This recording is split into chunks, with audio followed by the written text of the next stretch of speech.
They laughed at him. They saw the hoodie, the worn sneakers, the quiet way he moved through the kitchen, and they thought they knew his story.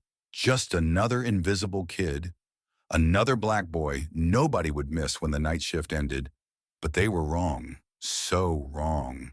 Jordan Hayes wasn't just another line cook fading into the background. Behind that old black hoodie was a story carved from hardship, dignity, and a resilience they could never understand. It started with a simple request, a few leftover meals after his shift, a piece of kindness he asked for, not because he was greedy, but because survival sometimes wears the quietest face. Nobody cared to ask why. Nobody cared to look deeper. Nobody, except one man. When the CEO of Clearwater Catering read Jordan's message, it tugged at something he hadn't felt in years, a human pull stronger than numbers, titles, or boardroom deals. And when he followed Jordan home that night, through the broken streets and the faded streetlights, he found a truth so raw, so humbling, it shattered everything he thought he knew about success, about pride, about what real strength looks like. This isn't just a story about food. It's about what happens when the world tries to silence the quiet ones and the quiet ones choose to survive anyway. Before we dive into this story, let us know where you're watching from. We'd love to hear your thoughts. Jordan Hayes moved through the kitchen like a shadow slipping between beams of light.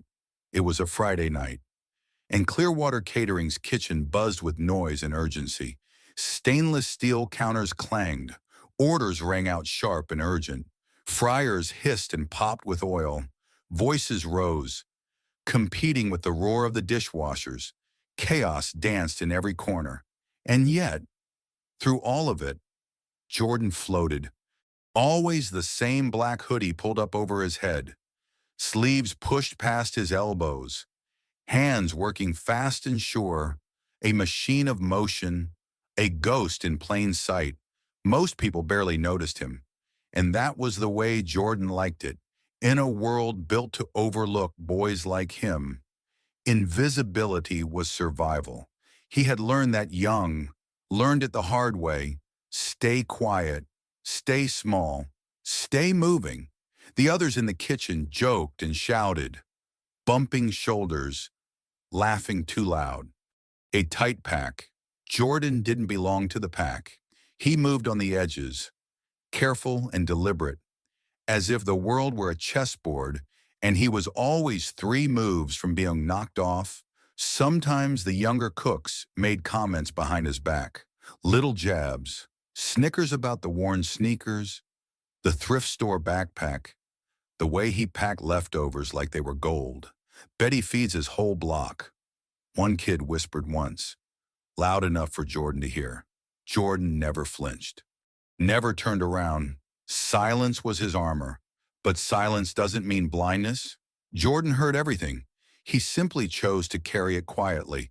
Tonight, as the clock crawled toward closing, Jordan stayed behind while the others filtered out loud, laughing, smelling of cheap beer and tired ambition.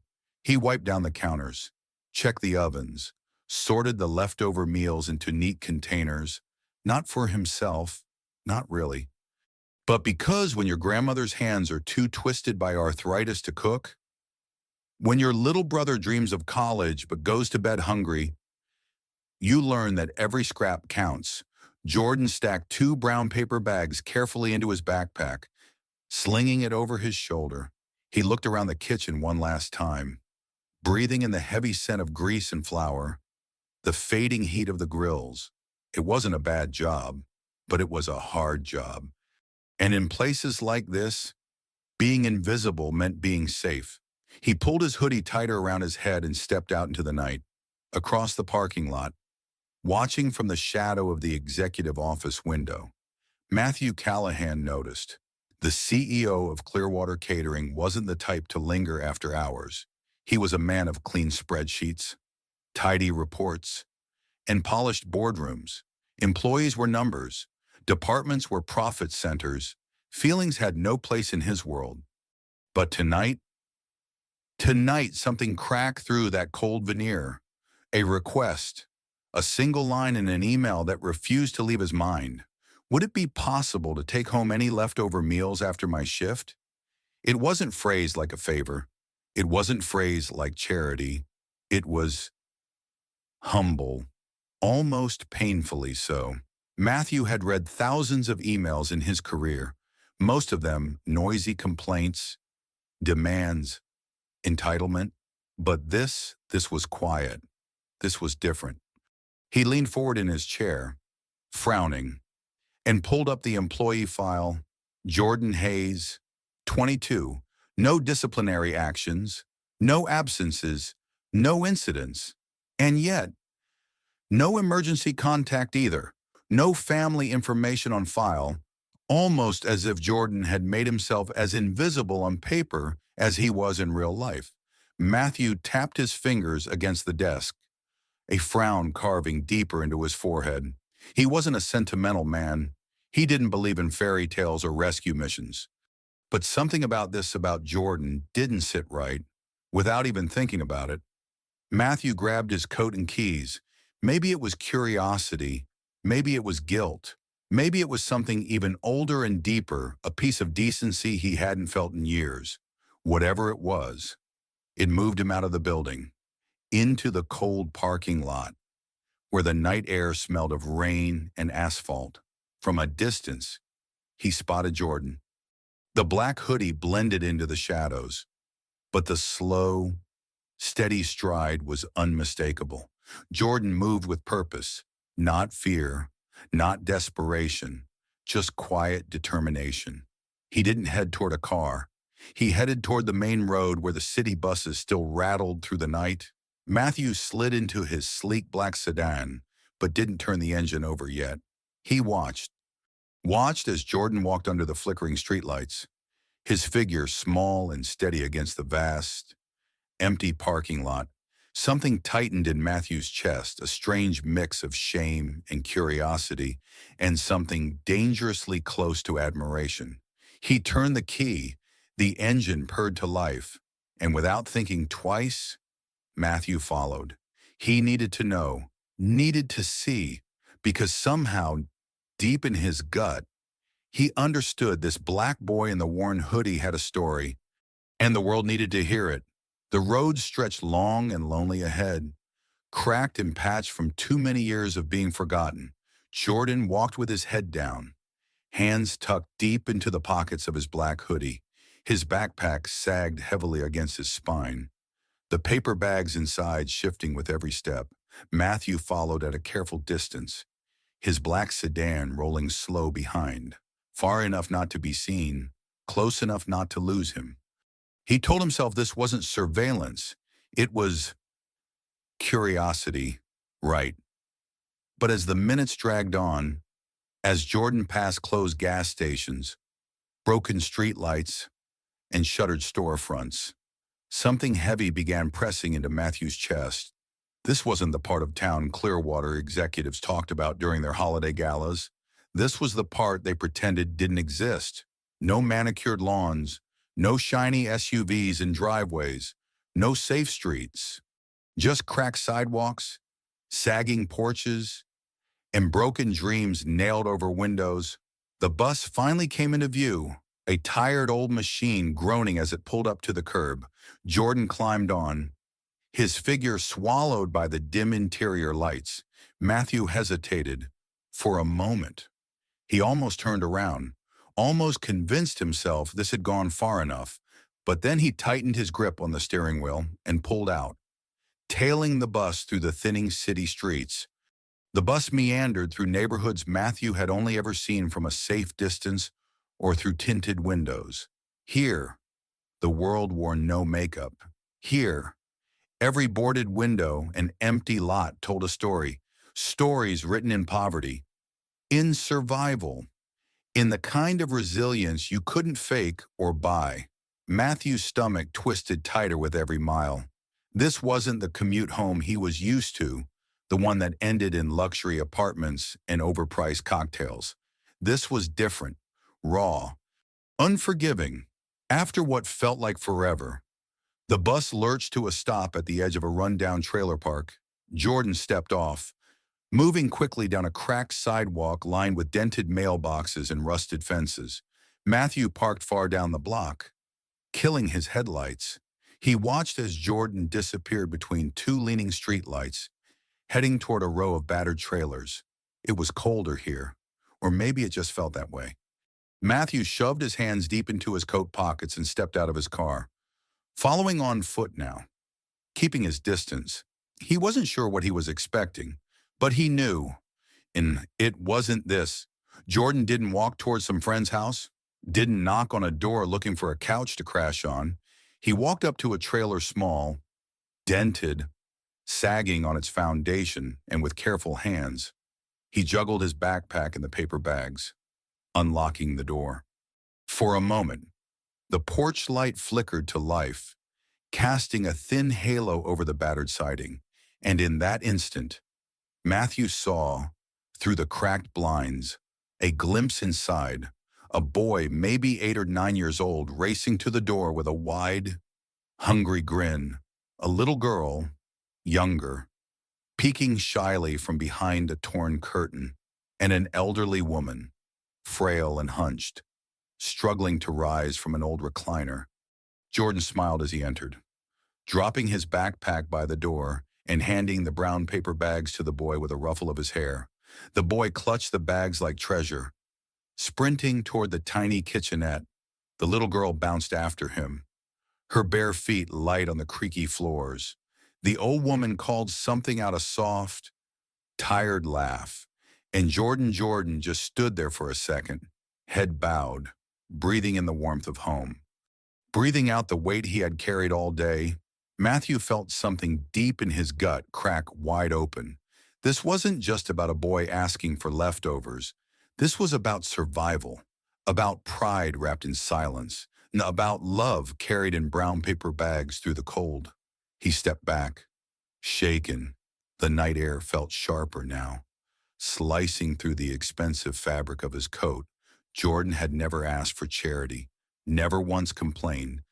He had carried his world, his family on his back, invisible to everyone who thought they understood struggle. Matthew turned slowly, walking back to his car, every step heavier than the last. He understood now, understood the hoodie, understood the silence, understood the boy moving through the world like a ghost. Jordan wasn't invisible because he was weak. He was invisible because he was strong enough to carry what most people never even bothered to see. As Matthew slid behind the wheel and started the engine, he made a silent promise. This would not be the end of the story. Not for Jordan, not for the kids inside that trailer, not if he had anything to say about it. The world had overlooked the boy in the hoodie long enough. It was time for someone to see him, truly see him, and Matthew Callahan, for once in his life, was ready to stop looking the other way. Matthew Callahan drove slowly back through the dark city streets, the lights of the trailer park fading behind him like a memory he could never quite shake. In the quiet hum of the car, questions clawed at him. How many nights had Jordan walked the same cracked path home after a 16-hour shift? How many nights had he handed over scraps of food like precious gifts, while the world outside kept on spinning blind? Indifferent, Matthew thought about the catered events Clearwater hosted. The waste, the piles of untouched gourmet meals dumped into dumpsters without a second thought. He thought about the suits who ordered $80 steaks, then left half of it untouched, laughing as they wandered into sleek black cars that cost more than entire blocks of this forgotten neighborhood. He gripped the steering wheel tighter, shame burning under his skin. He had built his career thinking he understood the world. Profit margins, growth projections, bottom lines. But he didn't understand this, not until tonight, at a red light. He closed his eyes for a long moment. The city's neon bled into the edges of his vision.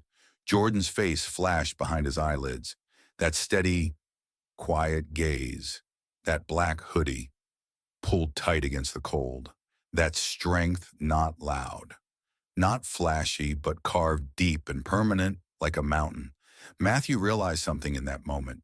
Jordan didn't need saving. He wasn't weak. He wasn't broken. He had been surviving, thriving, even in a world stacked against him, without ever asking for applause. The real shame wasn't Jordan's silence. It was Matthew's blindness. How many Jordans had he walked past? How many stories had he missed because they didn't come packaged in boardroom polish?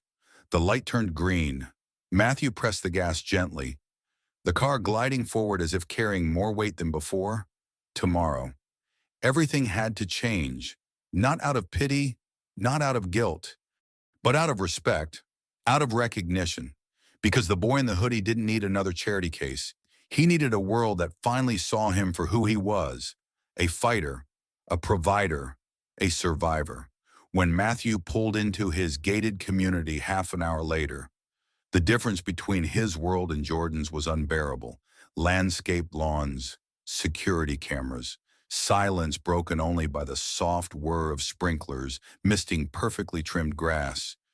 He sat in his car for a long time, the engine ticking as it cooled, staring blankly at the front porch, light blinking against the clean brick facade.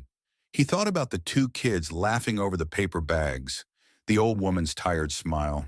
He thought about Jordan's tired shoes stepping over broken glass and cracked sidewalks. He thought about how wrong it was that two neighborhoods could exist in the same city, one drowning in excess, one barely breathing. Tomorrow, Matthew promised himself, he would start fixing what he could. It wouldn't be enough, but it would be a start. He wouldn't offer Jordan pity. He would offer opportunity, real opportunity. And if Jordan chose to take it, it would be on his terms, not as a favor, but as a recognition of the strength he already carried. Matthew finally stepped out of the car, the cold night air biting at his skin. He pulled his own coat tighter around him, but somehow it still didn't feel like enough. Because tonight, he had seen what real strength looked like. It didn't wear a tailored suit. It didn't sit in corner offices. It didn't drive luxury sedans or sip cocktails at rooftop bars.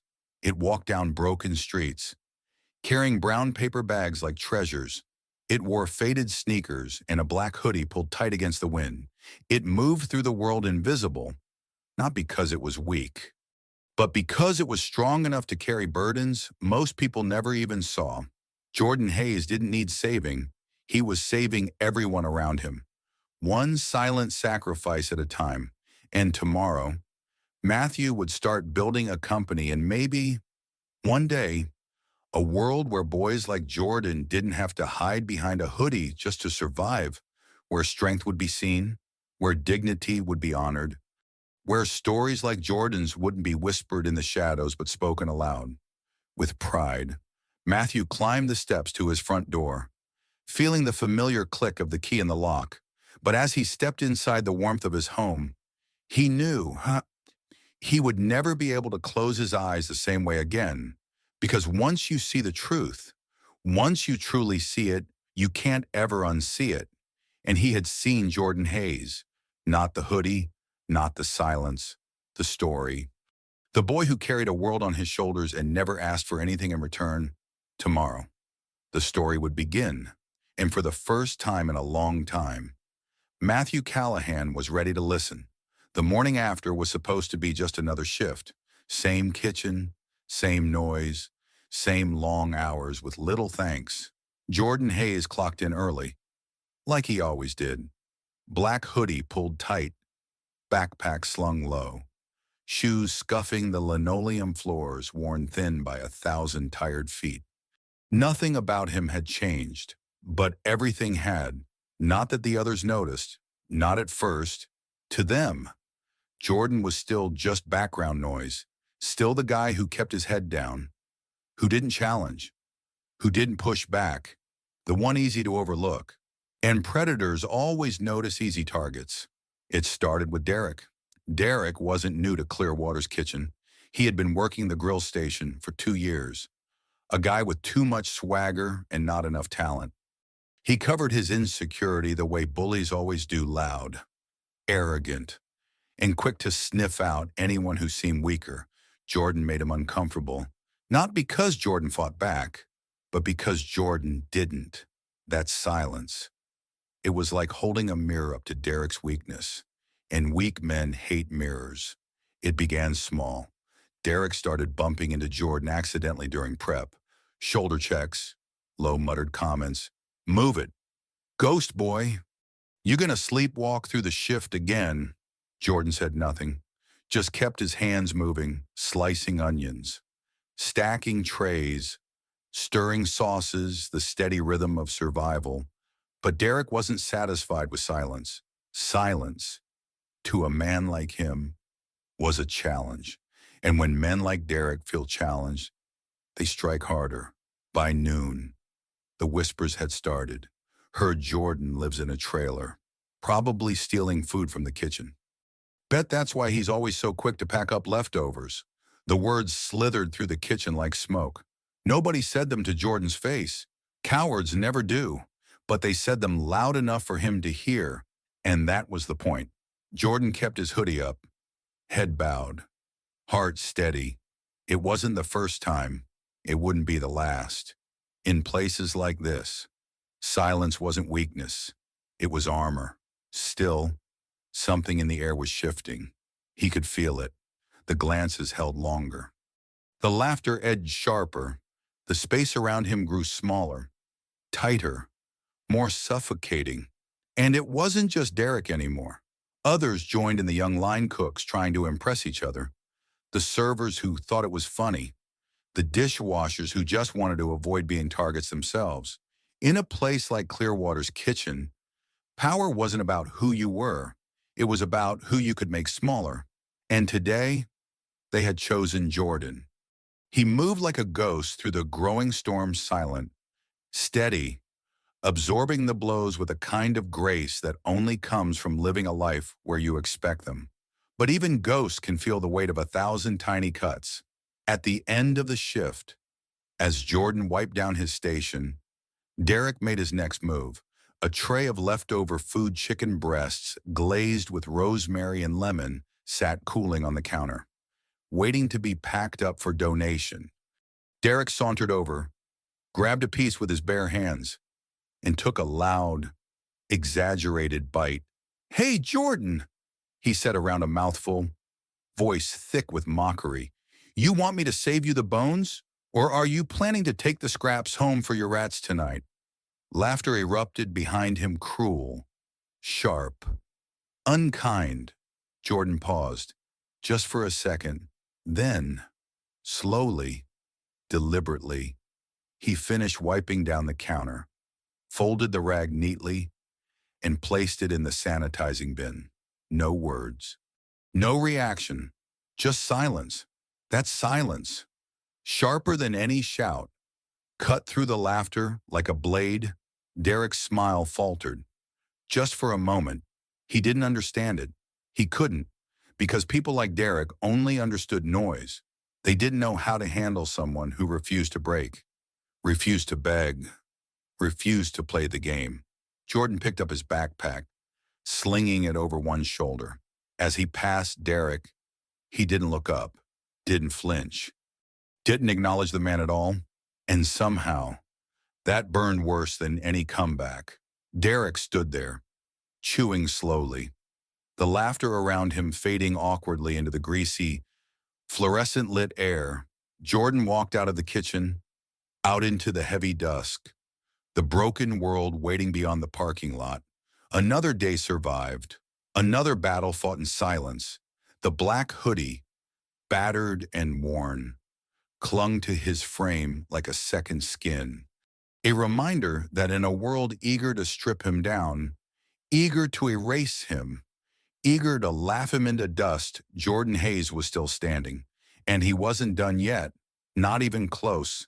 The next day, it got worse. Jordan knew it would. In places like this, silence wasn't just misunderstood, it was bait.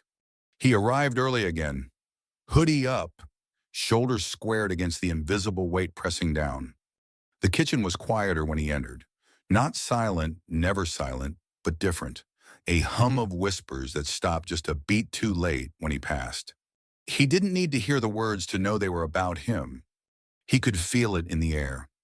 He dropped his backpack by his station, tied his apron, and got to work. Chop, slice 'em, grill. His hands moved on instinct, muscle memory built from 100 days exactly like this one. But today, the world around him shifted. The jokes weren't whispered now. They floated louder, sharper. Tunacid das Sobertin. You ghost boy. One of the dishwashers called out, loud enough for the whole kitchen to hear. Save me a doggy bag? Yeah, my pit bull's real hungry. Snickers rose around the room. Jordan didn't react, didn't even glance up. He had learned long ago the moment you show them a crack, they tear you apart. But ignoring them didn't stop them. It only made them hungrier. By mid-morning, it wasn't just words. Someone poured water into Jordan's prep container when he wasn't looking, ruining an entire batch of dough. He dumped it out silently and started again. Someone swapped the labels on his spices, turning a delicate sauce into a disaster that had to be thrown away. He cleaned up without a word. And every time he turned his back, he could feel eyes on him, watching, waiting, daring him to break. At lunch, as he carried a tray of freshly baked rolls toward the front of house, someone accidentally bumped him hard from behind. The tray crashed to the floor, bread scattering across the greasy tile. For a moment, the kitchen froze. Everyone staring, waiting. Jordan stood there, chest heaving once, twice. Then he crouched down, gathering the rolls into the trash with methodical, careful hands. He said nothing, just cleaned up the mess they had made. And somehow, that hurt them more than if he had screamed. Jordan returned to the prep station, hands steady, heart bruised but beating stronger. They could spill his work, they could stain his name, but they couldn't break what they couldn't touch. And Jordan Hayes, they would never touch the part of him that mattered. Still, even steel bends under enough pressure. By the time the dinner rush began, a hollow ache gnawed at him deeper than fatigue, heavier than hunger. Not just from the long hours or the aching feet, but from the constant, grinding reminder that no matter how hard he worked, no matter how clean he kept his head down, the world would always find a reason to shove him back down. All because he wore a black hoodie, all because he moved too quietly, all because he existed where they thought he didn't belong. Jordan wiped sweat from his forehead with the sleeve of his hoodie and kept moving. Through the noise, through the cruelty, through the heavy, invisible chains that tried to drag him down with every step. He moved because he had to, because somewhere, two little kids waited for him to come home with leftovers tucked under his arm, because somewhere, a grandmother prayed over a cracked Bible for her grandson to make it home safe, because somewhere, survival wasn't a concept, it was a daily decision. And Jordan Hayes had already made his decision. He would not give them what they wanted. Not his anger, not his shame, not his defeat. He would give them nothing. Nothing but silence. Nothing but survival. Nothing but the quiet, unbreakable power of a boy who had been fighting battles long before he ever stepped into this kitchen. And these boys playing at cruelty, these men who mistook noise for strength, they would never understand.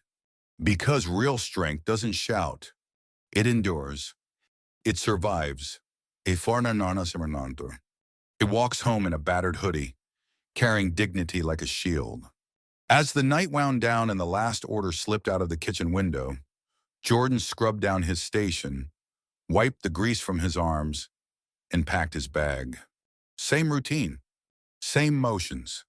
But inside, something new was growing. A fire. Not the kind that blazed loud and wild. The kind that burned slow and deep. The kind that could not be seen, only felt. And one day, it would be unstoppable. One day, the world would have no choice but to see him. Not the hoodie, not the silence. Him. Jordan Hayes, the boy they thought was invisible, The boy who would prove them all wrong. Jordan Hayes stepped into the night, the heavy kitchen door swinging closed behind him with a thud that seemed to echo longer than it should have. The air outside was sharp and damp, thick with the smell of rain on hot concrete. He pulled his hoodie tighter around his face, the black fabric shielding him from the stares he still felt. Even now, even here, the laughter from the kitchen still floated faintly into the night, muffled but unmistakable. He could pretend he didn't hear it. He could pretend it didn't matter. But pretending was a different kind of exhaustion, one he was too used to carrying. Jordan walked across the cracked parking lot toward the bus stop, his backpack heavy against his spine, the weight familiar, almost comforting. He had made it through another shift, another day, still standing, still whole, even if the world kept trying to carve pieces off him, one cruel word, one small humiliation at a time. At the far end of the lot, a group of kitchen workers loitered by their cars, laughing too loud, tossing beer cans into an open trunk. Jordan kept his head down, but their voices carried, "Man, you see Ghost Boy drop those rolls. Dude's got butterfingers, probably stealing again. Wonder what he's going to take home tonight." Huh? More laughter. Jordan's fists tightened in his pockets, the fabric pulling tight across his knuckles. But he didn't stop. He didn't turn. He kept moving forward. Each step a small act of defiance they would never understand, because they thought the world was theirs. They thought power lived in loud voices and cheap jokes. They thought silence meant surrender. They didn't know silence could be a weapon. They didn't know dignity could be armor. At the edge of the parking lot, Jordan waited under the weak halo of a flickering streetlight. The bus was late.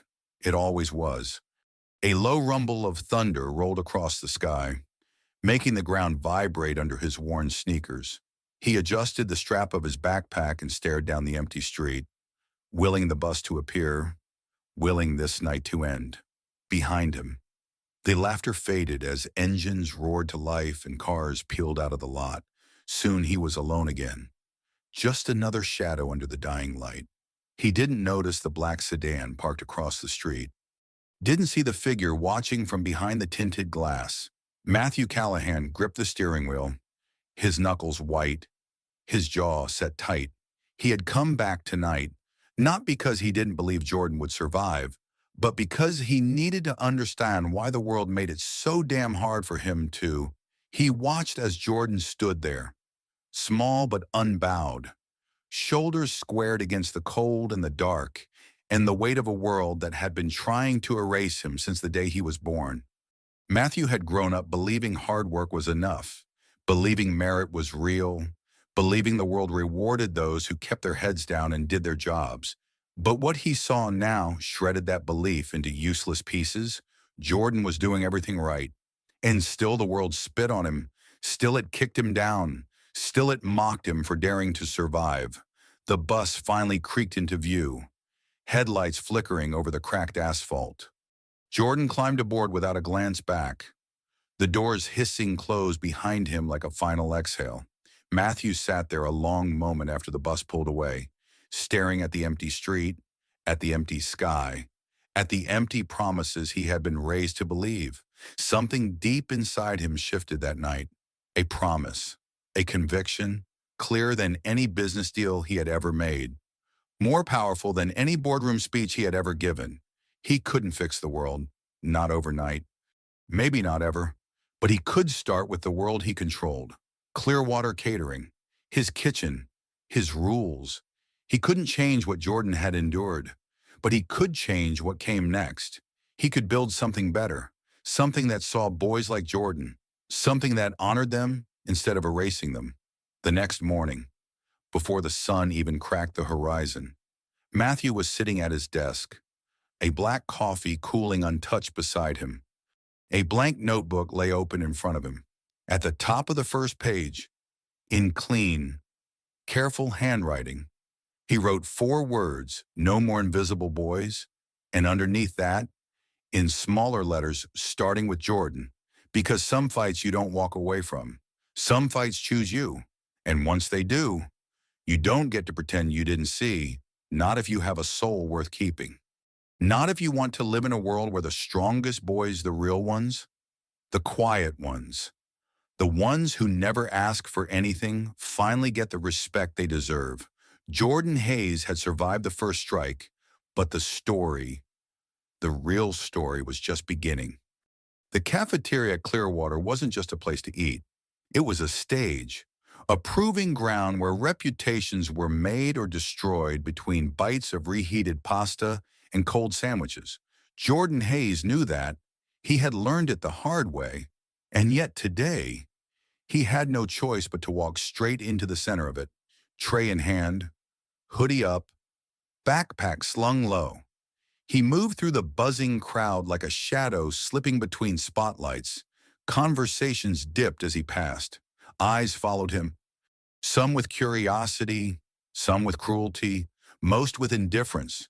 Jordan kept his gaze steady, scanning for an empty table in the back corner, the place where the forgotten sat, where nobody bothered you unless they were bored enough to make you a target. He found a spot near the vending machines, tucked behind a half-broken ice cream freezer.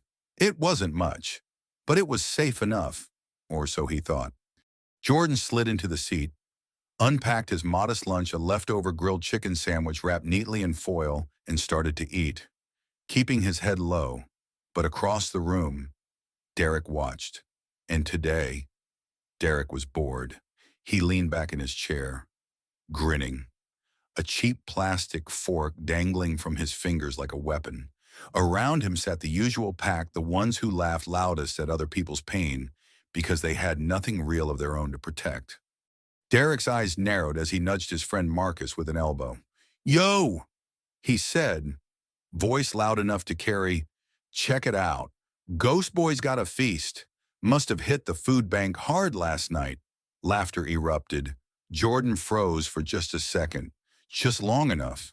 The whole room felt it, that slight pause in his movement, like blood in the water. And just like that, the shark smelled it. Derek stood up, carrying his own tray of half-eaten food. He sauntered across the cafeteria, slow, deliberate. The swagger exaggerated. People turned to watch, some with smirks, some with pity, most just curious to see a show. Jordan didn't look up. He focused on his sandwich, on the small, familiar act of eating, like it could anchor him to something solid. But the footsteps stopped in front of his table. A shadow fell over him. "Well, well, well," Derek drawled. "If it ain't Clearwater's finest scavenger." Jordan said nothing. "Did nothing," Derek sneered and reached down, grabbing the foil-wrapped sandwich off Jordan's tray. Jordan's hands twitched, instinct shouting at him to grab it back, to stand up, to do something. But he didn't. Not yet. He knew how this game worked. React. And you lost. Stay still. And maybe, just maybe, they get bored. Derek unwrapped the sandwich with exaggerated slowness, holding it up to the crowd like a prize. "Let's see what the gourmet chef packed today," he said, voice dripping with mock sympathy. More laughter rippled through the cafeteria. Someone pulled out a phone. Jordan caught the glint of the camera lens aimed at him, and a fresh wave of heat flooded his face. They were recording this, making a show of him, turning his silence into spectacle. Derek took a big, mocking bite out of the sandwich, chewing loudly. Mouth open, he smirked, bits of bread and chicken falling onto the floor. Mmm, he said, "Tastes like poverty." The words hit like a slap. The cafeteria roared with laughter now. Not just Derek's crew, not just the servers. Even some of the office staff eating lunch on the other side joined in, chuckling behind their hands. Jordan sat there, motionless, hands folded, eyes staring straight ahead, not at Derek, not at the phones, at nothing, at everything. Inside, he was burning, not with shame, not with fear, but with something colder, sharper. The kind of fury that didn't explode outward, but condensed inward, forging steel instead of smoke. Derek wasn't finished. He crumpled the sandwich in his hand, squeezing until the bread and chicken oozed through his fingers. Then, with a casual flick of his wrist, he dropped the mess onto Jordan's tray. "There you go. Ghost boy," he said, mock patting Jordan's shoulder. "Bon appetit." The crowd howled. The phones flashed. Jordan inhaled once, deeply, through his nose, held it, exhaled slow. He reached out, picked up the crumpled mess of his sandwich, and dropped it into the trash can beside his table. Then he stood up, not hurried, not panicked, calm, steady, without a word, without a glance. Jordan slung his backpack over his shoulder and walked out of the cafeteria. The laughter chased him down the hallway like a pack of hyenas. But he didn't run. He didn't bow his head. He didn't break. Because boys like Jordan Hayes, they don't break. They bend. They endure. They survive. And somewhere deep inside him, something whispered, "Not yet, not today, but soon."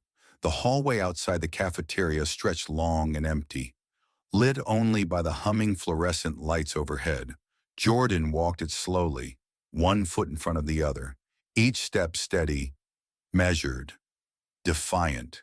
Behind him, the sound of laughter faded into the heavy silence, but he could still feel it clinging to him like smoke, sticky, suffocating.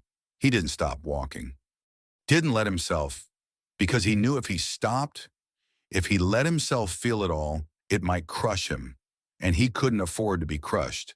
Not for them, not for anyone. At the end of the hall, he pushed through the heavy metal door leading to the loading docks. Cold air slapped his face, sharp and clean compared to the toxic cloud he left behind. He breathed it in deeply, trying to scrape the taste of shame off his tongue. The loading docks were quiet at this hour, only a few trucks rumbling in the distance, a few workers smoking and laughing by the dumpsters. Jordan found an empty spot behind a stack of crates, hidden from view. He sat down heavily, pulling his backpack into his lap. For a long time, he just sat there, listening, breathing, fighting. Not the kind of fighting people could see fists swinging, voices raised. No, this was quieter, harder. It was the fight to stay standing when the world kept trying to make you kneel. Jordan rested his forehead against the rough canvas of his backpack, and inside were the few things that mattered: a water bottle, a wrinkled homework packet for his brother, two cracked phones he was trying to fix and sell, and a worn black and white photo of his family taped carefully to the inside flap. He ran his fingers over the photo, tracing the familiar faces, Grandma's tired eyes, still smiling despite everything, his brother's crooked grin, his sister's tiny fists raised in a mock battle pose. They didn't know what had happened today. They didn't see the humiliation, the cameras, the cruelty. They just knew that Jordan would come home tonight, same as always, carrying the world on his back like it was nothing, carrying hope, carrying love, carrying the belief that tomorrow could still be better. Jordan closed his eyes, let the cold air bite at his skin, let the burn in his chest settle. And somewhere inside the storm of his heart, he made a decision. They could laugh, they could mock, they could spread their videos, their lies, their poison. He wasn't here to impress them. He wasn't here to be accepted. He wasn't here for them at all. He was here for the people who depended on him, the people who believed in him. Even when the world refused to, the people who didn't care about his hoodie, or his backpack, or his silence. The people who knew that his worth wasn't measured by the noise he made, but by the life he built. Piece by piece, out of nothing, Jordan straightened up, pulling his hood tighter around his head. Somewhere back in that cafeteria, Derek and his pack were probably still laughing, still replaying the video, still slapping each other on the back, proud of how funny they were. But Jordan didn't need to see it to know the truth. He had already won. Not the way they measured victory, not in popularity, not in easy laughter, not in the approval of a crowd desperate to forget their own emptiness. No, he had won the only fight that mattered, the fight to stay standing, the fight to walk away with his soul intact. And tomorrow, he would come back. He would clock in. He would work harder than anyone else. He would walk the same cracked sidewalks home. He would feed his family. He would dream bigger dreams than they could even imagine. And someday, when the world finally realized who Jordan Hayes really was, when they finally saw the strength wrapped in silence, the dignity stitched into every step he took, they would remember today, and they would feel the shame they thought belonged to him. They would carry it, not him, never him. Jordan rose slowly, slinging his backpack over his shoulder. The city skyline loomed beyond the chain-link fence, jagged and gray against the dying light. It looked big, unforgiving, unreachable. But Jordan smiled under his hood just a little, because he knew something they didn't. He wasn't afraid of hard roads. He had been born on them, and he was just getting started. Monday morning came with a heavy sky, the kind that threatened rain but refused to break. Jordan Hayes stood at the bus stop, backpack on, hoodie up, watching the world drift past in tired shades of gray. The night before had been hard, not because of the cafeteria, not because of Derek, but because his little brother had needed help with homework, and his sister had cried herself to sleep from a fever, and his grandmother's medicine had run out 2 days earlier. There was no room to fall apart when you were the pillar everyone leaned on. You held, you always held, even when the weight felt unbearable. The bus growled to a stop. Jordan climbed aboard, head down, hands buried deep in his pockets. The ride to Clearwater felt longer than usual. Every bump in the road rattled through his bones. Every stop and start pressed harder against his bruised spirit. When he got off and walked toward the building, he felt it immediately. The stares, the whispers, sharper than before, sharper than normal. He didn't know why at first, but he would soon. He clocked in, tied his apron, moved through the prep area like he always did, invisible, efficient, silent, until the first phone screen flashed in his peripheral vision. He caught the corner of the image before it disappeared, a blurry shot of himself sitting frozen at the cafeteria table, Derek towering over him, the crumpled sandwich in the foreground, the caption in bold white letters across the bottom of the image, "Feed the Hoodie Kid." Jordan's stomach turned. He moved faster, hands slicing through onions with mechanical precision, but more screens lit up around him, more snickers, more whispers. The video had been posted. Of course it had, and not just inside Clearwater. It had made its way to the staff group chat, the kitchen crew, the servers, the managers, probably even to some of the office workers upstairs. Jordan didn't need to check his phone to know the truth. He could feel it. The cafeteria humiliation wasn't a private wound anymore. It was public, shared, passed around like entertainment. His pain, his dignity served up on a silver platter for people who had never carried anything heavier than their own fragile egos. He kept moving, kept chopping, kept breathing, but every movement felt heavier, like wading through wet cement near the lunch rush. He bumped into Marcus at the sauce station. The older boy sneered and said just loud enough for nearby workers to hear, "Careful, man, don't want Ghost Boy here to starve. Someone better save him a crust." Laughter, more flashing screens, more eyes, more weight. Jordan gritted his teeth, the blade in his hand pressing too hard against the cutting board. He forced himself to step back, breathe, reset. This wasn't new. This wasn't worse than what he had already survived. It just felt louder because now the world was watching, or at least pretending to, watching the surface, not the truth, seeing the hoodie, not the heart, judging the silence, not the strength it took to wear it. At break time, he slipped outside again. The back loading dock now his only refuge. He sat with his back against the wall, feeling the rough brick bite into his shoulders, the cold seeping up through the concrete into his bones. He pulled his phone from his pocket, thumb trembling slightly as he unlocked it. The notifications hit like a wave, messages from numbers he didn't recognize, comments, tags, some mocking, some cruel, some pretending to be sympathetic, but thinly veiled in pity that tasted just as rotten. Jordan scrolled once, twice, then locked the screen and dropped the phone face down beside him. He stared out across the loading dock, watching the city skyline blur into the gray sky. He could leave. He could walk away. Nobody would blame him. Nobody would miss him. Not in a place where being invisible was easier for everyone else. But deep down, Jordan knew if he left now, they would win.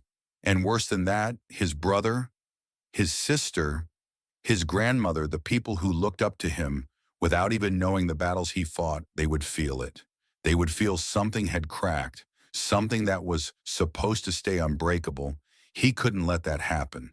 Not for a cafeteria full of cowards. Not for a video that would be old news by tomorrow. He wasn't here to be liked.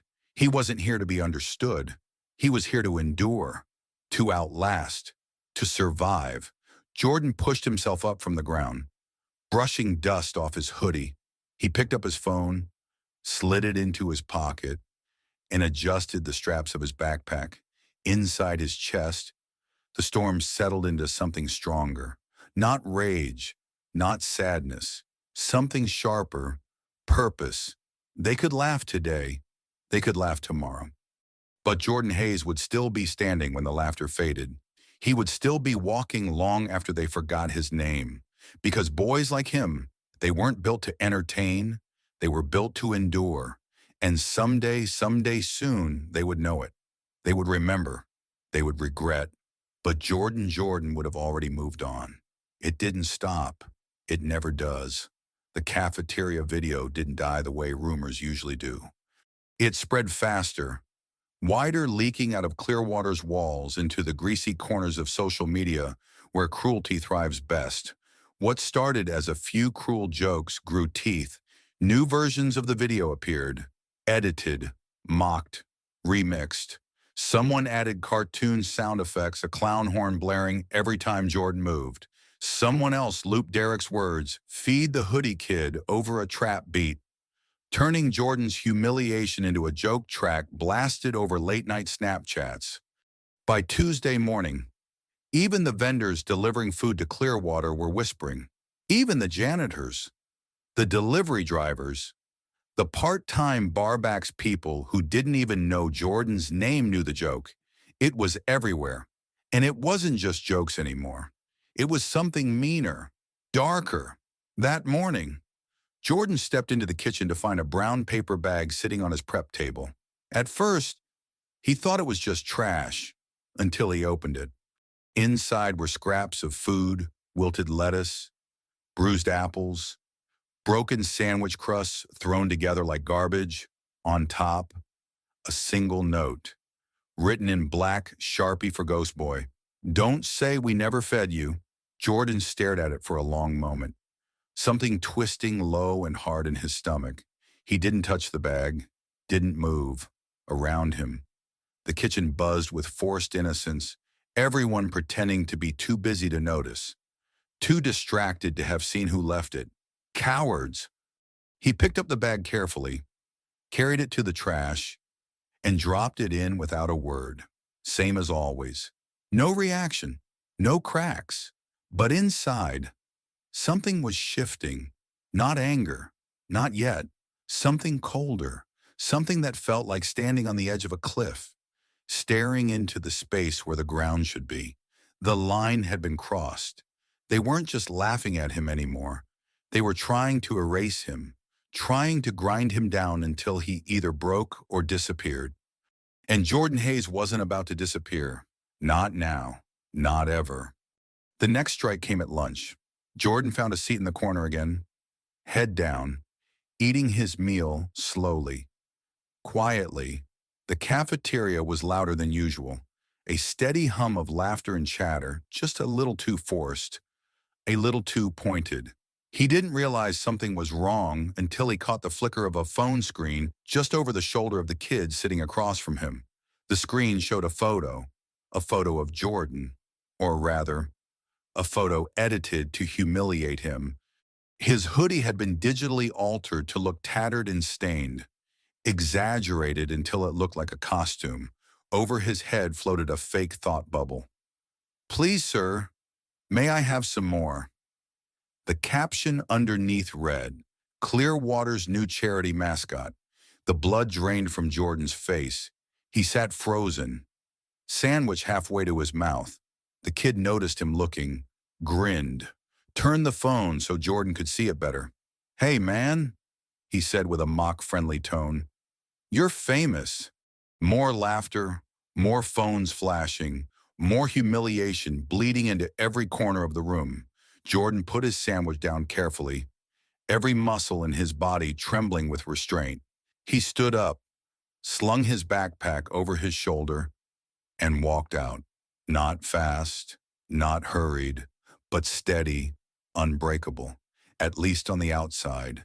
Inside, the cracks were growing. Every step away from that cafeteria, every step toward the loading docks.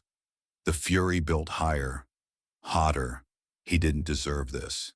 He had done nothing to deserve this. All he had ever done was work hard, stay quiet, stay invisible like the world wanted. And somehow, that wasn't enough. It was never enough. At the loading dock, he leaned against the rough brick wall, breathing hard. The cold air sliced into his lungs, but it didn't cool the fire inside him. He pulled out his phone, hands shaking, and scrolled. The posts were everywhere now. TikTok, Instagram, Twitter. Thousands of views. Hundreds of laughing comments, each one a nail driven into the coffin they were trying to build around him. Jordan clenched his jaw so tight it ached. He wanted to scream. He wanted to punch something, but he didn't. He wouldn't give them the satisfaction. Instead, he stared at the screen until the images blurred, until the words meant nothing, until the rage cooled into something sharper, something heavier, a decision. They thought they were breaking him.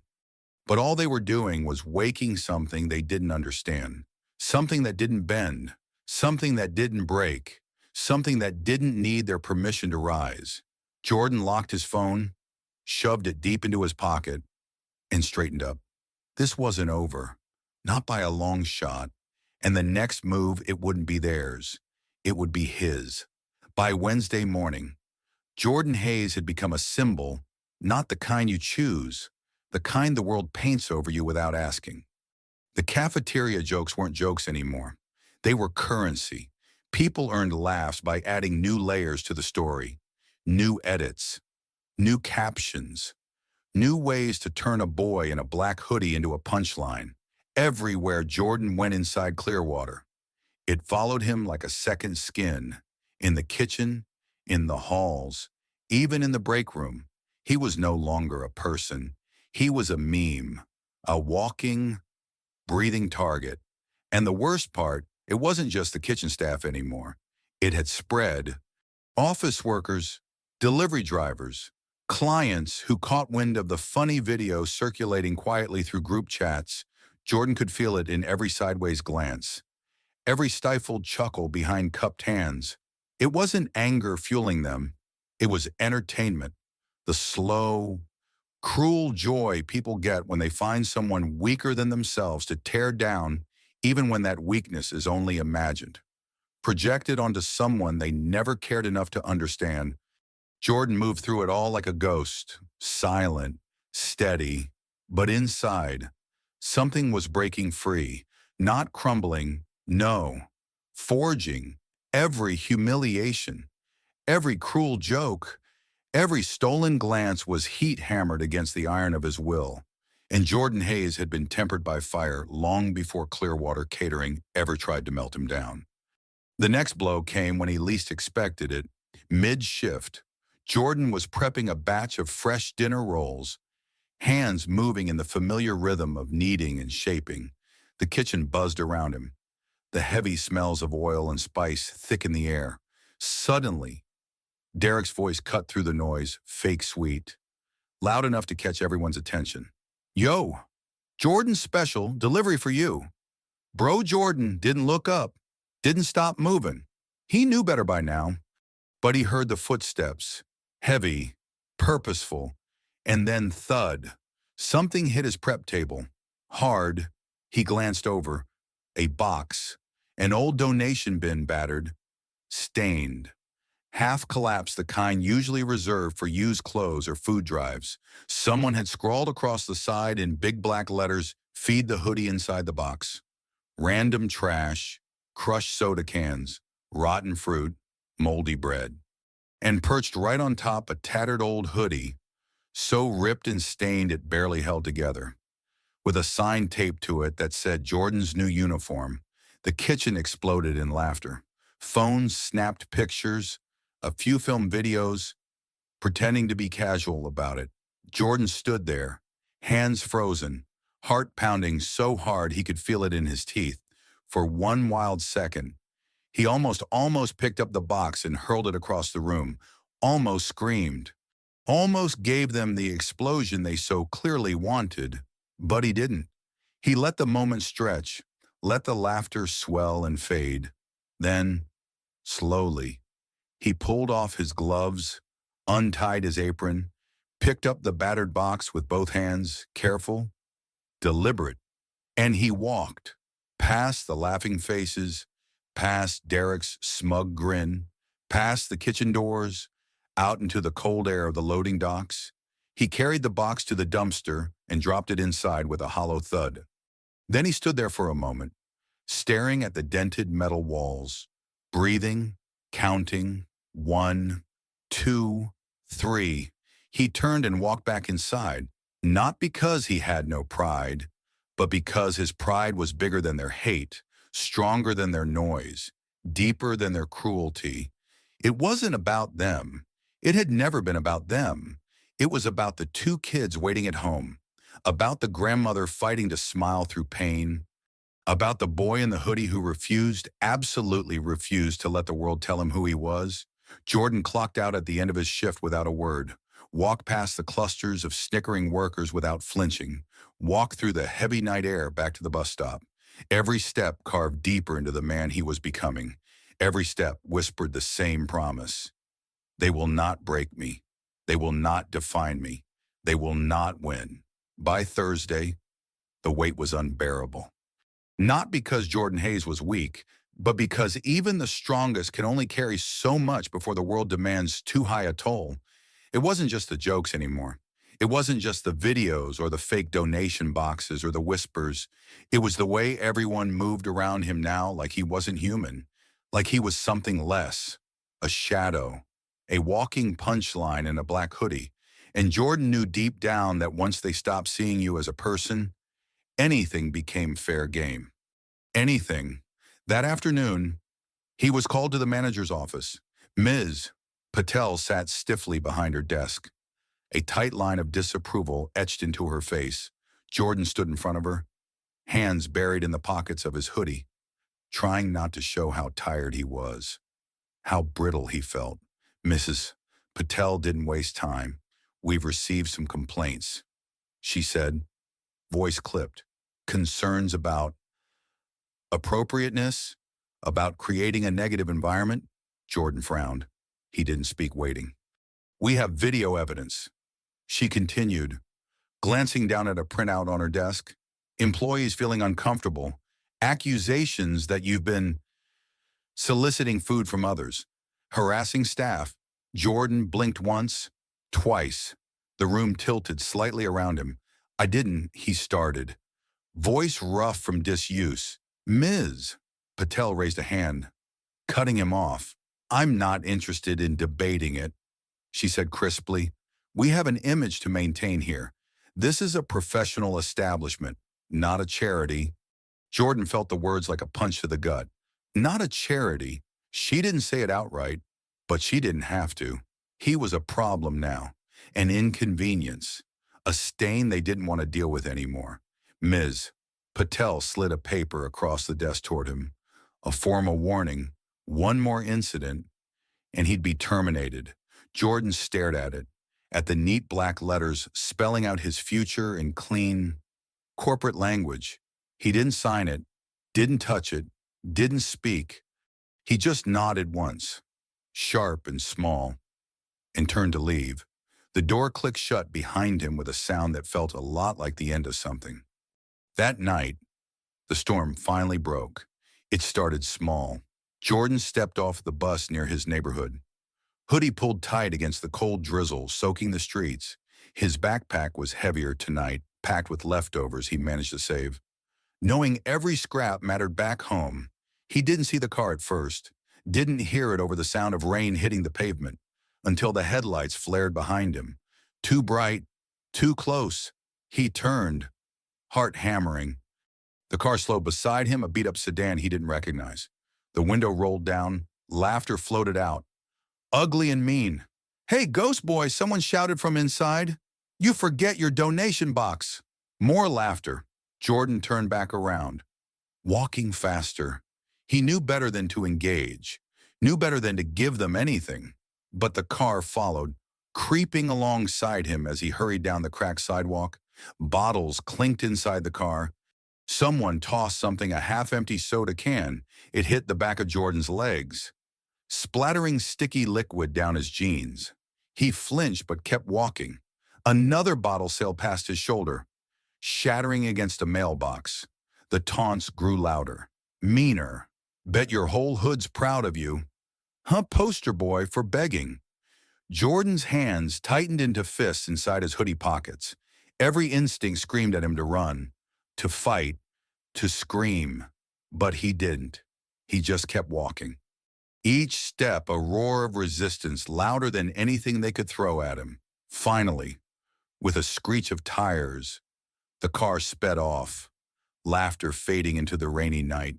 Jordan stood alone under the flickering street lamp, breath heaving, soaked through, the cold cutting straight to his bones. He looked down at his soaked sneakers, at the broken bottle glass glittering across the sidewalk like a cruel constellation. He could have broken tonight, could have let them win, could have curled in on himself, small and silent and defeated, but he didn't. Instead, Jordan straightened his shoulders, adjusted the weight of his backpack, and kept walking. Because no matter how much they tried to erase him, no matter how hard they pushed him to disappear, Jordan Hayes was still here, still breathing, still standing. And he was done letting the world decide his worth. Tomorrow would be different. Tomorrow, the world would finally meet the boy inside the hoodie. Not the joke, not the meme, the fighter, the survivor, the storm, and no one, not Derek, not Ms. Patel, not anyone would be ready for what came next. The morning air felt different, not just cold, sharp, alive. Jordan Hayes zipped up his hoodie tighter against the bite of the wind as he stepped off the bus. His shoes scuffed the cracked concrete as he walked the long, slow block toward Clearwater Catering. His backpack was heavier than usual, not because of what was inside, because of what wasn't. No hope, no dignity, no promise that today would be any better than yesterday. Just survival. The buzz started the second he stepped inside. Low murmurs, half-finished whispers, eyes flickering up, then away. Pretending not to stare, but never able to fully look past him either. Jordan didn't bother to check his phone. He didn't have to. He knew.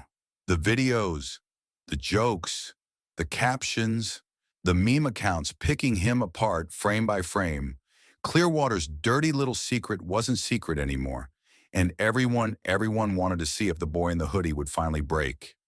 Jordan moved to the back of the kitchen, slipping into the shadows like he always did, head down, mouth shut, hands moving, pretending the world wasn't on fire around him. But today, something inside him was different, something deep, something heavy. The kind of quiet you feel in your bones before a storm rips the sky apart. He didn't know it yet, but today wasn't going to end the way anyone expected, because miles away, another man was moving through the city.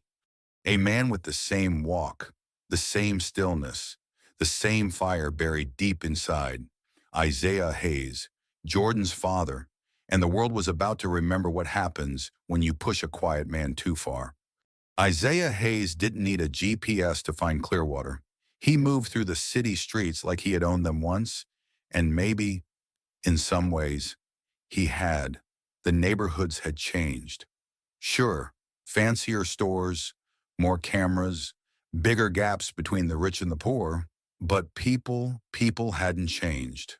They still preyed on the ones who moved too quietly to be noticed, still mistook silence for weakness, still thought boys in hoodies were invisible until they decided to make them into jokes.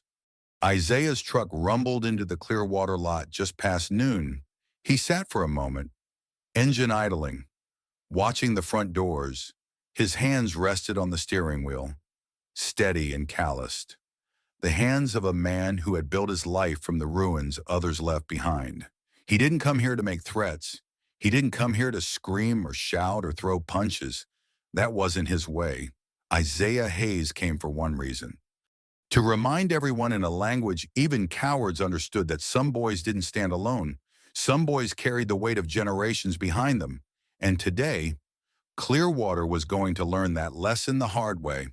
Inside the building, Jordan stacked trays mechanically, the buzz of the kitchen fading into background noise.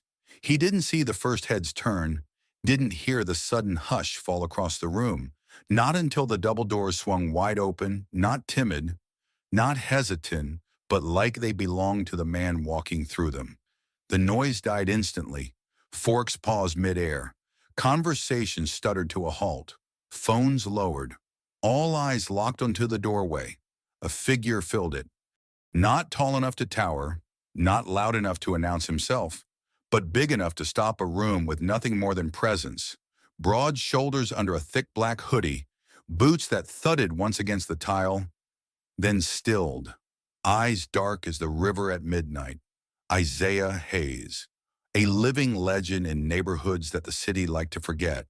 The man who had once faced down three armed men with nothing but his stare and won. The man who spoke few words, but made every one of them count. The man whose loyalty was absolute and whose fury was a force few had ever dared test. Jordan froze when he saw him. For a second, he thought he was dreaming or hallucinating, but no, it was real. The world tilted on its axis as Isaiah locked eyes with his son. Jordan's hands went slack at his sides. For the first time in a long time, he wasn't carrying the weight alone, and the rest of Clearwater. They could feel it too, a shift in the air, a gathering storm. The ghost in the hoodie was no longer alone. His shadow had woken, and it was here to make the world listen. Isaiah Hayes didn't say a word. He didn't need to. The weight of him pressed down on the cafeteria like a hand on a trembling throat. Every worker, every server, every kitchen staffer, even Derek, leaning cocky against a vending machine, straightened up without realizing it. Fear was an old language, and Isaiah spoke it fluently. He walked slowly across the tile floor, boots clicking steady like a drum beat, past tables, past chairs, past the stunned faces trying to figure out who had just stepped into their carefully controlled little world. He moved like a storm front, slow, inevitable, unstoppable. Jordan watched him come, heart hammering. Half of him wanted to sink through the floor. The other half, the bigger half, wanted to stand taller. Because Isaiah wasn't just here for show, he was here for war. Isaiah reached the center of the room and stopped. Dead center, like a monument. His voice, when it finally came, was low and smooth, steel wrapped in velvet. "I'm looking for my son." The words rolled across the room, low and heavy, vibrating in every chest. Jordan swallowed hard and stepped forward, not hiding, not ashamed, just bracing. Isaiah's gaze found him instantly, softened just a fraction, only enough for Jordan to see it. Only enough for Jordan to know you are not alone, not today, not ever. Derek, sensing the shift in power, pushed off the vending machine and swaggered forward, fake confidence leaking out of every step. He shoved his hands into his pockets, cocked his head, and smirked. You lost, old man. A ripple went through the room, part nervous laughter, part sharp inhalation. Isaiah turned his head slowly, deliberately, until he was facing Derek full on. And in that silence, in that long, measured look, the temperature in the room seemed to plummet. Derek shifted his weight, suddenly very aware of how loud his breathing sounded. Isaiah didn't move closer, didn't raise his voice, didn't need to. Son, Isaiah said, voice calm as a loaded gun. When a man steps into a house that's rotting from the inside, he don't ask for permission to clean it. He took one slow step forward. Derek didn't back up, not yet, but the smirk was gone, replaced by something tight and brittle. Isaiah kept coming, closing the distance one deliberate step at a time. You think you're strong because you got a crowd laughing behind you. Isaiah continued, his voice low but sharp enough to cut steel. You think you're safe because no one here ever taught you what real strength looks like. He stopped inches from Derek, close enough to see the sweat bead at his temple. You're standing in front of it now. Isaiah said. The room held its breath. Derek opened his mouth to say what? Even he didn't know, but no sound came out. Isaiah didn't wait. He turned his back on Derek like he wasn't even worth finishing. He faced Jordan again. And when he spoke next, it wasn't just for Jordan. It was for everyone. My son doesn't need your charity, he said, voice carrying clear across the cafeteria. He doesn't need your pity. He looked slowly around the room, pinning each worker to their seat without ever raising his voice. He didn't come here to entertain you. He came here to survive. And he did. Isaiah's voice dropped lower, more dangerous. And now he's going to do more than that. Jordan stood frozen, barely breathing. He could feel at the shift, the way the air itself seemed to recognize something ancient and powerful, rising between the dirty tiles and the cheap laughter. For the first time, the cafeteria wasn't laughing, wasn't whispering, wasn't mocking. It was silent. Because when real strength enters a room, false power evaporates like mist. Isaiah turned back to Jordan, and for the first time since this nightmare began, Jordan saw something reflected in someone else's eyes. Pride. Not because Jordan had fought back with fists, not because he had screamed louder than the ones trying to silence him, but because he had stood, silent, steady, unbroken, and that, Isaiah knew that was the mark of a man. In the back corner, Matthew Callahan watched it all unfold. He had arrived seconds after Isaiah, had seen the way the room shifted when true power walked in, and as he stood there, silent in the doorway, he realized something else. Clearwater Catering wasn't broken because Jordan was too weak. It was broken because too many people had mistaken cruelty for strength, and it was time to change that. Starting now, Isaiah Hayes didn't stay long. He didn't need to. Power like his didn't linger. It made its point, left its mark, and moved on, leaving silence in its wake louder than any shouted words. With a slow, deliberate nod toward his son, Isaiah turned and walked out the way he came, boots heavy against the tile, head high, shoulders unbowed. The cafeteria watched him leave, no one daring to move until the double doors swung closed behind him.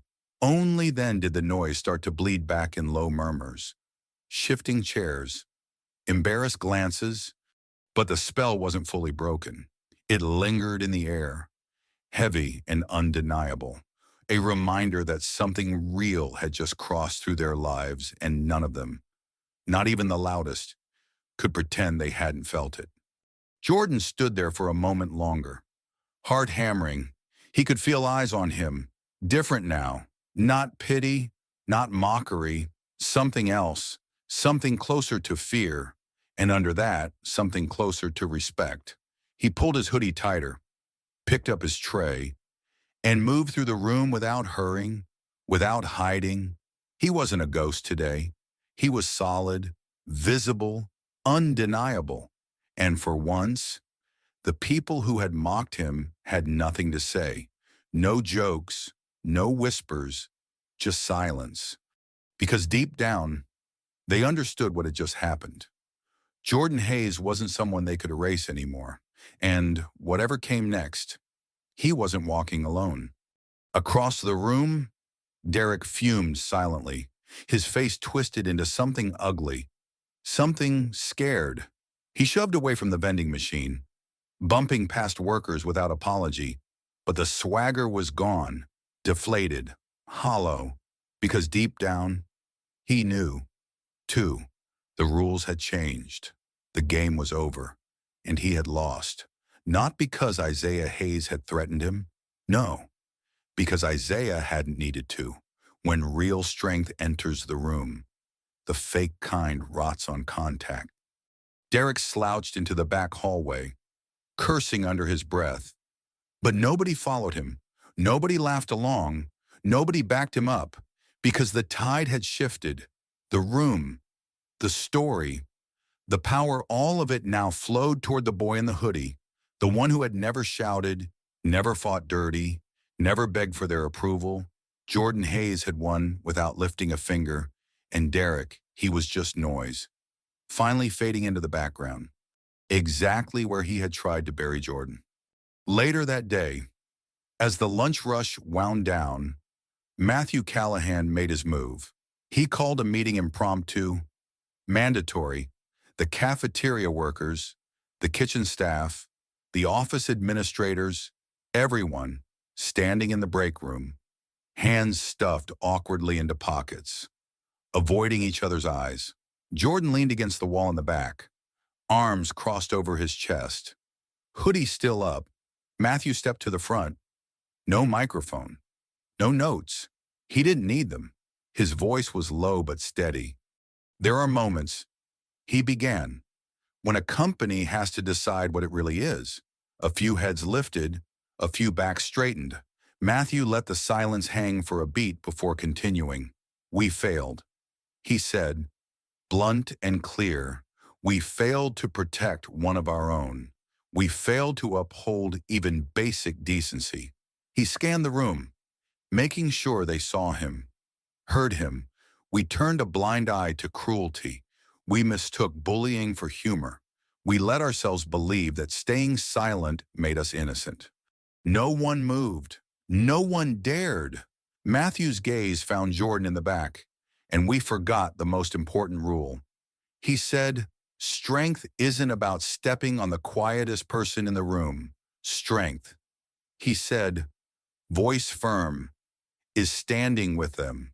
A ripple moved through the crowd. Shame, recognition, something unspoken but real. Matthew straightened, effective immediately. Clearwater Catering is implementing a new zero-tolerance harassment policy. He said, mandatory sensitivity training. Leadership restructuring. He let that hang, meaning clear, some people wouldn't be here tomorrow, and everyone knew exactly who he meant. Matthew took a breath, and to Jordan Hayes, he said, voice steady, loud enough for every ear in the room. I owe you an apology. The world seemed to tilt again, not just for Jordan, for everyone, because real apologies are rare, hard, humbling. Matthew looked at him, no condescension in his face, no pity, just respect. You deserve better, he said simply, and you will have better starting today. For the first time in weeks, Jordan didn't feel the need to look at the floor, didn't feel the weight pressing down. He nodded once, a small, quiet acknowledgement, because words weren't his weapon. Silence was, and today, it spoke louder than any speech ever could. Outside, the late afternoon sun finally broke through the clouds, a sharp beam of light cutting through the gray.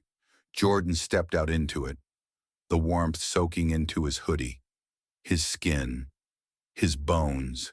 He adjusted his backpack, hands steady, heart lighter, and for the first time in a long time, he smiled, not for them, not because of them, but because he had walked through fire and come out whole, still standing, still Jordan, still unbreakable, and the road ahead, it was wide open.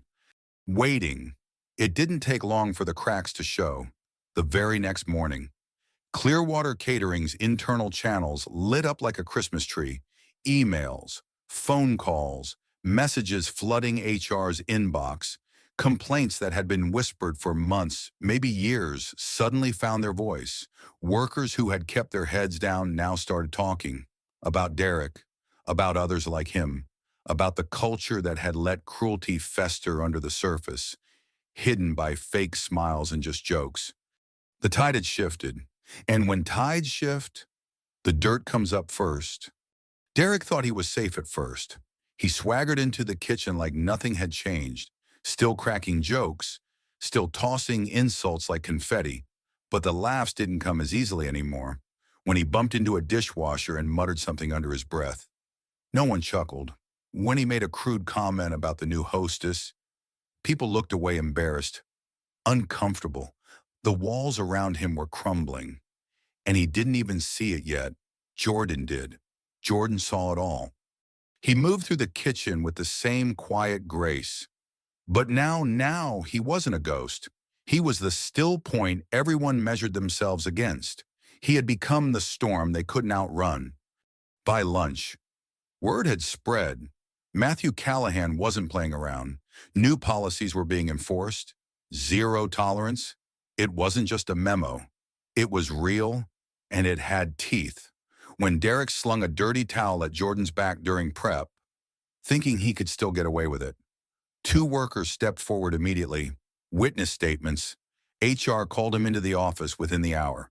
When he emerged, his face was pale, his mouth a tight, furious line. He didn't look at Jordan. Couldn't. Because deep down, he knew the walls were closing in, and there was no one left to save him. The final blow came faster than anyone expected. Clearwater's upper management, the people who had ignored the cafeteria rumors for months, were now desperate to save face. Too much bad press, too much public embarrassment, too many eyes watching. So when the third video surfaced, an old clip of Derek mocking a disabled delivery driver behind his back, caught on a security camera, there was no hesitation. Termination. Immediate. No negotiation. No second chances. One moment, Derek was bragging about his new sneakers and flashing his phone around. The next, he was packing his locker into a flimsy cardboard box, shoulders hunched, mouth tight with rage he didn't dare show anymore. Jordan watched him go from the far end of the hallway. No satisfaction, no smugness, just quiet, because real victories aren't loud.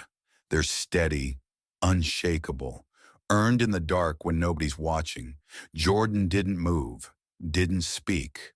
He just pulled his hoodie tighter, slung his backpack over one shoulder, and walked past Derek like he didn't even exist. Because in the world Jordan was building for himself, boys like Derek had no place. That afternoon, Matthew made good on another promise. A new bulletin posted in the break room. Clear, simple words: respect is mandatory, harassment is intolerable, silence in the face of cruelty is complicity. Underneath, a list of anonymous reporting options, a schedule for workshops on workplace dignity, mandatory attendance, real change, not because a company suddenly grew a conscience, but because one boy in a black hoodie refused to let them pretend anymore. Because Jordan Hayes had stood when others bowed, and now the building itself had to reckon with the weight of what it had allowed and the boy it had underestimated. In the quiet hours after the lunch rush, Jordan stood by the back door, staring out at the city skyline. The sun was setting, bleeding gold across the rooftops. It felt different now, less heavy, more possible, Behind him, Clearwater was shifting, groaning under the weight of its own overdue reckoning. In front of him, the city waited, and Jordan. He was ready, ready to take his place, not as a shadow, not as a joke, but as something real, something unbreakable, something undeniable. The hoodie on his back wasn't a symbol of shame anymore. It was armor. It was pride. It was the mark of a boy who had walked through fire and came out stronger. The fall didn't stop with Derek, like a crack spreading through broken glass. It moved outward faster, deeper until the entire foundation of Clearwater Catering started to quake.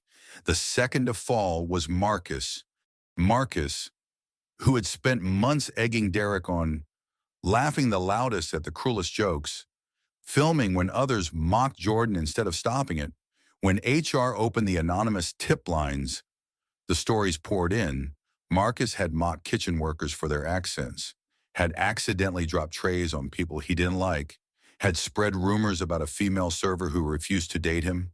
For a while, Clearwater had looked the other way, but now the world was watching. One complaint would have been enough. 10 complaints were undeniable. Marcus was called into the manager's office on a Thursday afternoon. By Friday morning, he was gone. No goodbye party, no sad looks, just an empty locker and a silence that said more than words ever could. And still, it didn't stop, because when a system rots from the inside, pulling one weed never saves the garden. It had to be gutted, rebuilt, root and stem. The kitchen supervisors, the ones who had laughed along or stayed silent when Jordan was humiliated, found themselves under review. The cool managers who had brushed off complaints as kids being kids, demoted, transferred, replaced by people who understood that silence was complicity. By the time the dust settled, nearly a third of Clearwater's middle management had been turned over, old names out, new standards in, and at the center of it all, quietly, steadily stood Jordan Hayes, still working, still moving, still standing tall under his black hoodie. The world around him had shifted, cracked, and reformed. But Jordan hadn't moved an inch, because when your strength comes from surviving storms, you don't flinch when the winds start to change. You plant your feet deeper, you wait, you endure.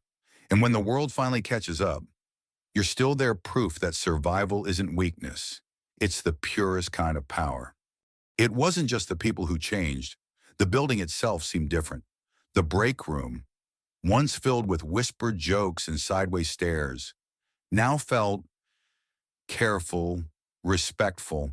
The new staff orientation included a mandatory course on cultural sensitivity, dignity, and resilience. The old guards, the ones who had made the cafeteria their stage for mockery, now watched their words with the carefulness of men who finally understood consequences were real. The jokes stopped, the snickers stopped, the videos stopped, but Jordan didn't need the noise to know the impact. He could feel it in the way people gave him space now, real space, not out of fear, out of respect, out of something like awe. He had walked through fire and never let them see him burn, and now they wore the ashes of their own cruelty, while Jordan stood untouched. Matthew Callahan kept his promises. 2. At the next staff meeting, he announced a new employee council, a body made up of workers from every level, whose job was to protect dignity inside Clearwater's walls. And he didn't name supervisors or favorites. He asked the staff to vote. Unanimously, without hesitation, they chose Jordan Hayes. When Matthew called Jordan into his office to offer him the role, Jordan hesitated. He wasn't used to standing at the center of anything. He wasn't used to being asked to lead. But deep down, he knew this wasn't about him anymore. It was about every kid who ever wore a black hoodie and was told he didn't belong. Every voice that had been laughed into silence. Every fighter who had survived quietly because the world never cared to see them. Jordan shook Matthew's hand firmly, accepted the badge, accepted the responsibility, because change didn't happen by accident. It happened when people who were supposed to stay invisible chose to step into the light, not to seek attention, not to seek power, but to make sure no one else would ever have to walk through the same fire alone again. That evening, Jordan stood outside Clearwater, the employee council badge clipped quietly to his hoodie. He looked up at the building. The heavy gray walls softened by the golden glow of sunset. It was still the same place. Still smelled like grease and sweat and steel. Still echoed with the clatter of dishes and the low thrum of tired conversations. But something deeper had changed. Something unspoken. Something real. Because Clearwater wasn't just a place where he survived anymore. It was a place he had helped rebuild, brick by brick, shift by shift, silence by silence. Jordan smiled under his hood, a small, private thing, not for them, for himself, because no matter what came next, he had already won, and nobody could take that from him, ever. The fall wasn't just about the ones who left, it was about the ones who stayed and how they changed.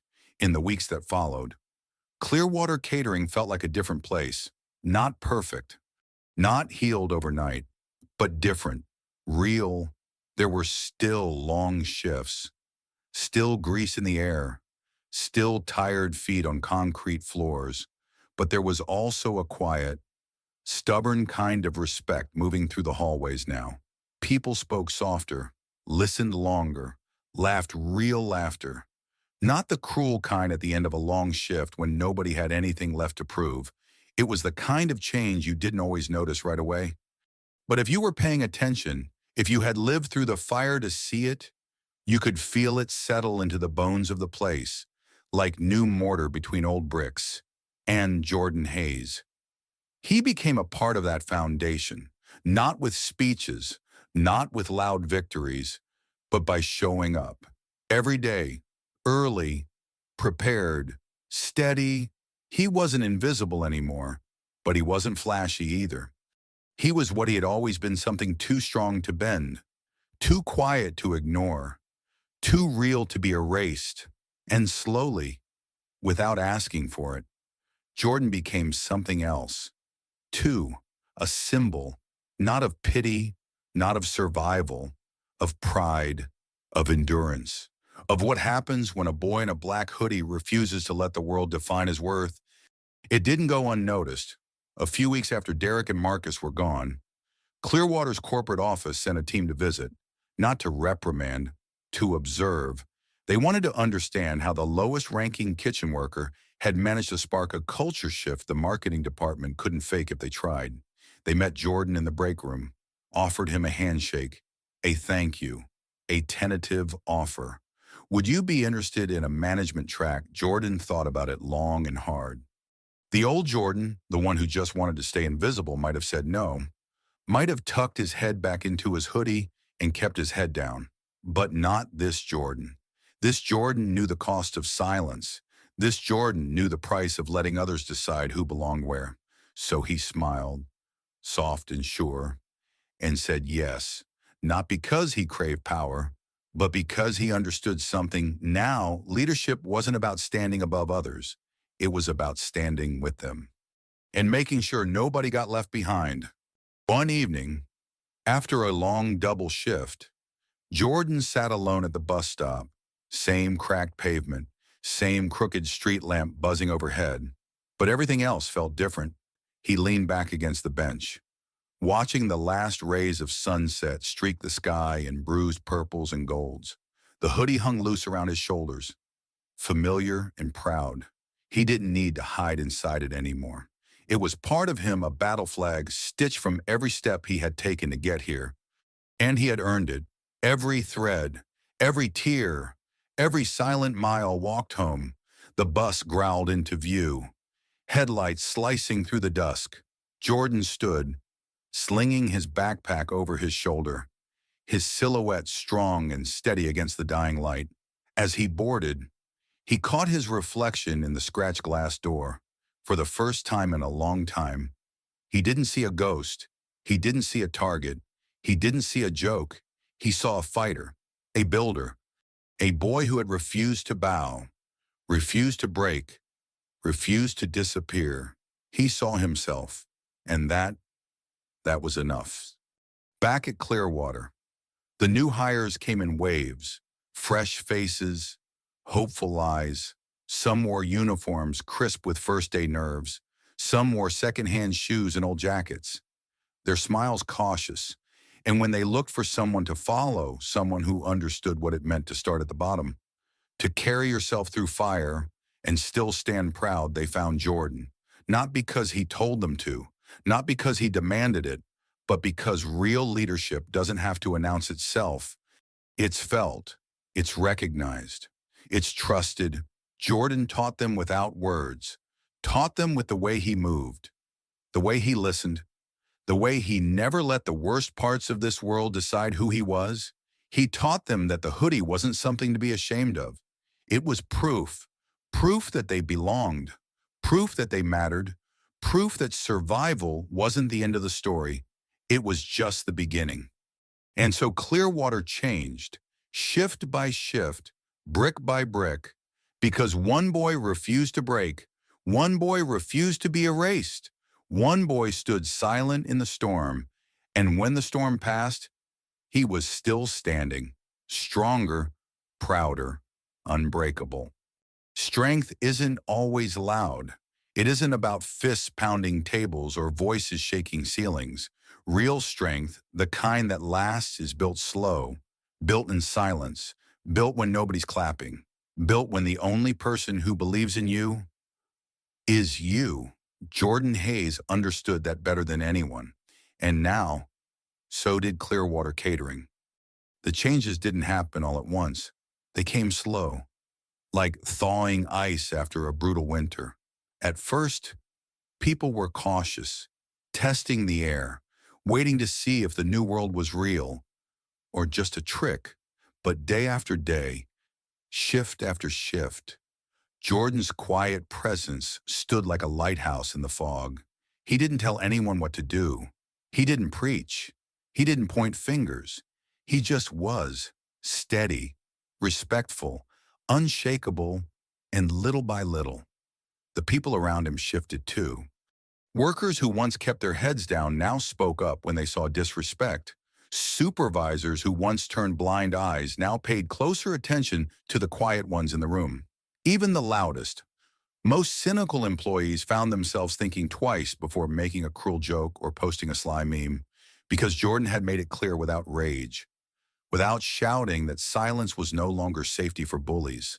Silence now belonged to those who carried dignity, those who carried respect, those who carried themselves with the kind of weight the world couldn't ignore anymore. Outside Clearwater, word spread too. Local newspapers picked up the story first, a small blurb here, a mention there, but soon it grew, from ghost to guardian. How one young man changed Clearwater from the inside out. The power of one resilience in a black hoodie. The headlines didn't focus on scandal. They didn't sensationalize. They focused on what mattered. That dignity, once protected, could change the shape of an entire world. Jordan's name wasn't blasted in neon.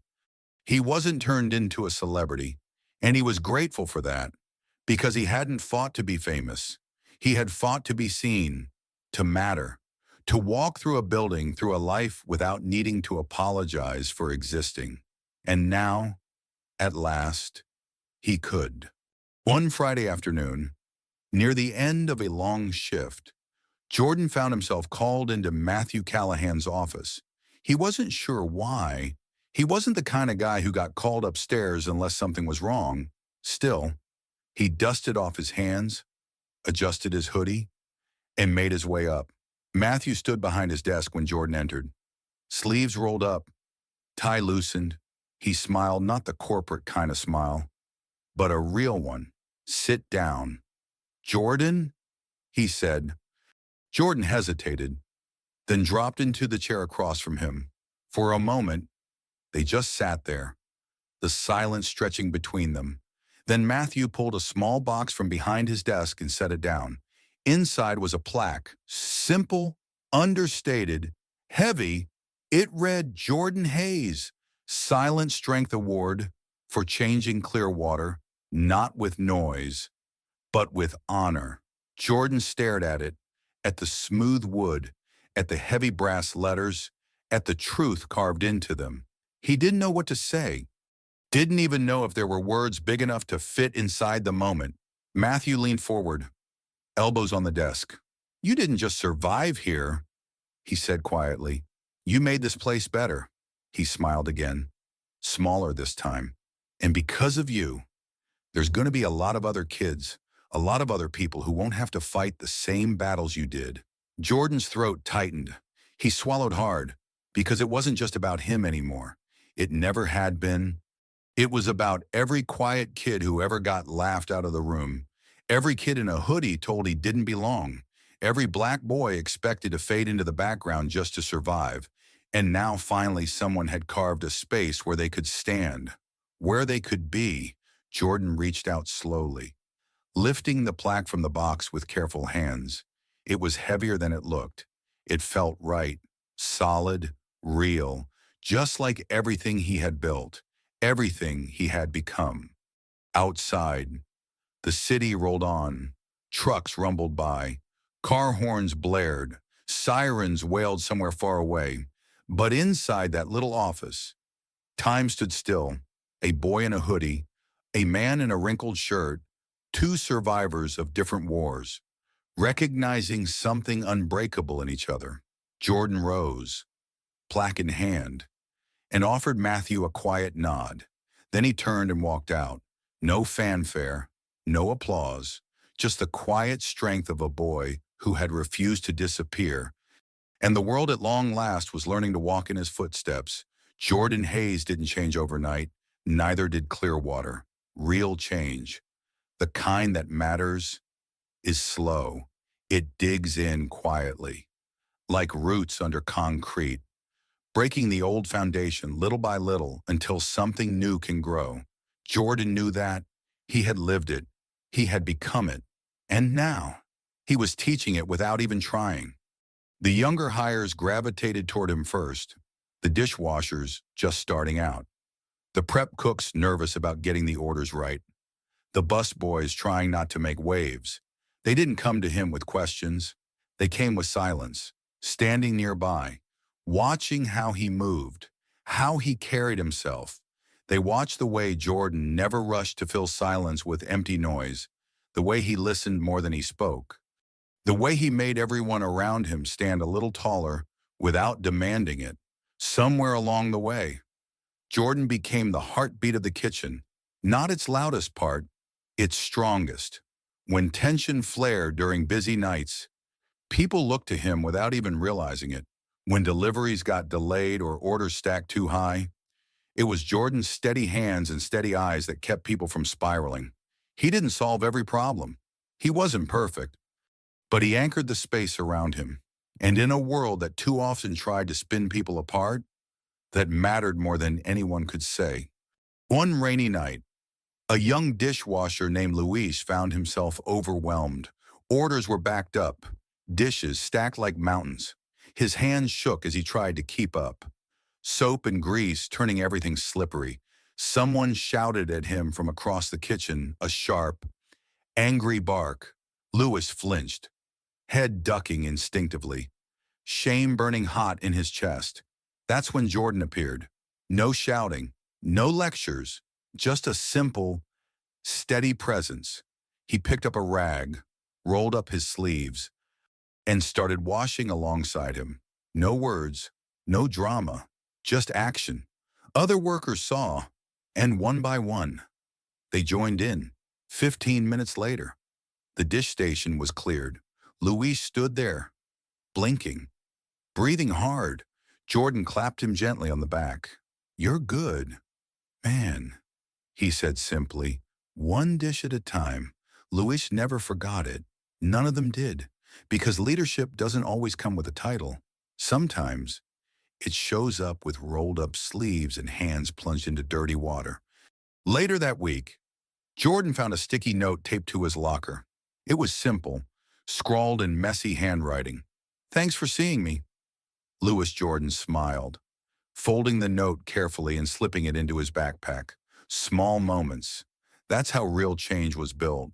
Not with grand gestures, not with speeches, with small acts of recognition that added up to something bigger than any one person. Meanwhile, Matthew Callahan continued reinforcing the changes Jordan had sparked. He held monthly open forums where any employee could speak up anonymously if needed. He installed new training programs focused not just on avoiding harassment, but on building real respect. Clearwater started celebrating workers not just for speed or efficiency, but for teamwork, for kindness, for integrity under pressure.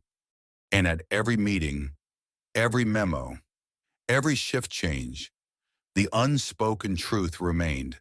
It had started with a boy in a black hoodie who refused to bow, a boy who never asked to be a hero, a boy who simply refused to let the world make him smaller than he was. And because of that choice, that simple, stubborn choice, everyone else had found a little more room to stand taller too. One afternoon, as Jordan clocked out and headed for the bus stop, an older server named Regina caught up with him. She had been working at Clearwater for almost 10 years. She had seen a lot of kids come and go, most of them burning out fast under the weight of being unseen, unheard, undervalued. But Jordan, he was different. You know, she said, falling into step beside him. You did something here, Jordan shrugged, adjusting the strap on his backpack. I just showed up, he said quietly. Regina laughed. Low and rich. Sometimes, she said, showing up is the bravest thing you can do. They walked in silence for a while, the city buzzing around them. Then she added, softer. You made it easier for the rest of us to show up too. Jordan didn't know what to say to that, so he just nodded, the weight of her words settling warm and steady in his chest, because maybe that was the real lesson. Not that you had to fix everything, not that you had to win every fight, just that you had to stay standing, stay visible, stay you, even when the world tried to pretend you weren't there. Especially then. The sun dipped low behind the skyline, painting the city in molten gold. Jordan pulled up the hood of his black sweatshirt, not to hide but to honor the road he had walked. And as he stepped onto the waiting bus, he carried more than his backpack. He carried a lesson carved deep into his bones. True strength isn't about making noise. It's about being the one who endures, who holds steady, who leaves a mark on the world so real that even the ones who try to erase you can't deny it. The biggest changes are the ones nobody claps for, the kind that don't trend, the kind that don't get you standing ovations, the kind that happen slowly, deeply, like a river carving a canyon unseen. Unstoppable, Jordan Hayes was that river, and Clearwater Catering would never be the same because of him. A month after the chaos had settled, Clearwater held its first employee appreciation night, not a party thrown by executives for appearances, not a half-hearted pizza night nobody cared about, a real gathering, one organized by the workers themselves. For each other, there were no suits, no speeches, just food, music, and laughter that didn't carry cruelty behind it. People showed up in worn jeans and faded shirts. People brought their kids, their spouses, their tired smiles that slowly softened into real ones. It wasn't fancy. It wasn't perfect. But it was honest. And for the first time, it felt like a place where everyone belonged. Not just the loudest, not just the strongest. Everyone, Jordan didn't plan to go at first. Crowds still made him uncomfortable. Being the center of anything still sat heavy on his shoulders. But Regina, stubborn as ever, cornered him at the end of his shift. You coming tonight? She said. Not asked, stated. Jordan shrugged. I don't know. Regina crossed her arms, gave him a look that could melt steel. You belong there more than anyone. She said, don't make me drag you. Jordan smiled, small and reluctant. Sometimes, the people who see you best refuse to let you shrink when the world finally opens its arms. He nodded. I'll be there. That night, Jordan stood on the edges of the crowd at the small rented hall, hoodie up, hands tucked into the pocket of his sweatshirt, watching, listening, feeling. The kids from the kitchen played cards in one corner, laughter spilling over cheap tables. The old guard from the service team swapped stories near the buffet, trading jabs that carried warmth, not knives. The new hires young, nervous, eager looked less out of place now, less invisible. Jordan's chest tightened in a way he couldn't explain, because he remembered. He remembered being the boy hugging shadows. He remembered being the kid nobody wanted to sit next to. He remembered being the ghost in the crowd. And now he was the reason those kids wouldn't have to remember the same way. Matthew Callahan spotted Jordan from across the room and raised his cup in a small, silent salute. Jordan nodded back. No words exchanged, none needed, because some victories aren't loud. They're not headlines. They're not trophies. They're the small, stubborn moments when you realize the world shifted and you helped push it, even just an inch, towards something better. Later that night, as the hall started to empty, Jordan found himself standing by the exit, watching people spill out into the cool evening. Regina passed by, giving him a sly grin and a clap on the shoulder. "See," she said, "you belonged here all along." Jordan chuckled under his breath, not because he didn't believe her, but because, maybe for the first time, he did. He stepped outside into the night, the crisp air filling his lungs, clearing his mind. The city stretched out in front of him, buzzing and alive, messy, beautiful, unfinished, just like him. Jordan pulled his hoodie up over his head, not to hide. Not anymore. He wore it now like armor, like a crown, a reminder of everything he had endured, everything he had built, everything he would still become. He slipped his hands into his pockets, shoulders relaxed, stride easy, and he walked into the city, into the future, into the life he had carved for himself out of silence and struggle and stubborn, relentless hope. He wasn't invisible anymore. He wasn't a punchline. He wasn't a story someone else told. He was the story now. His story.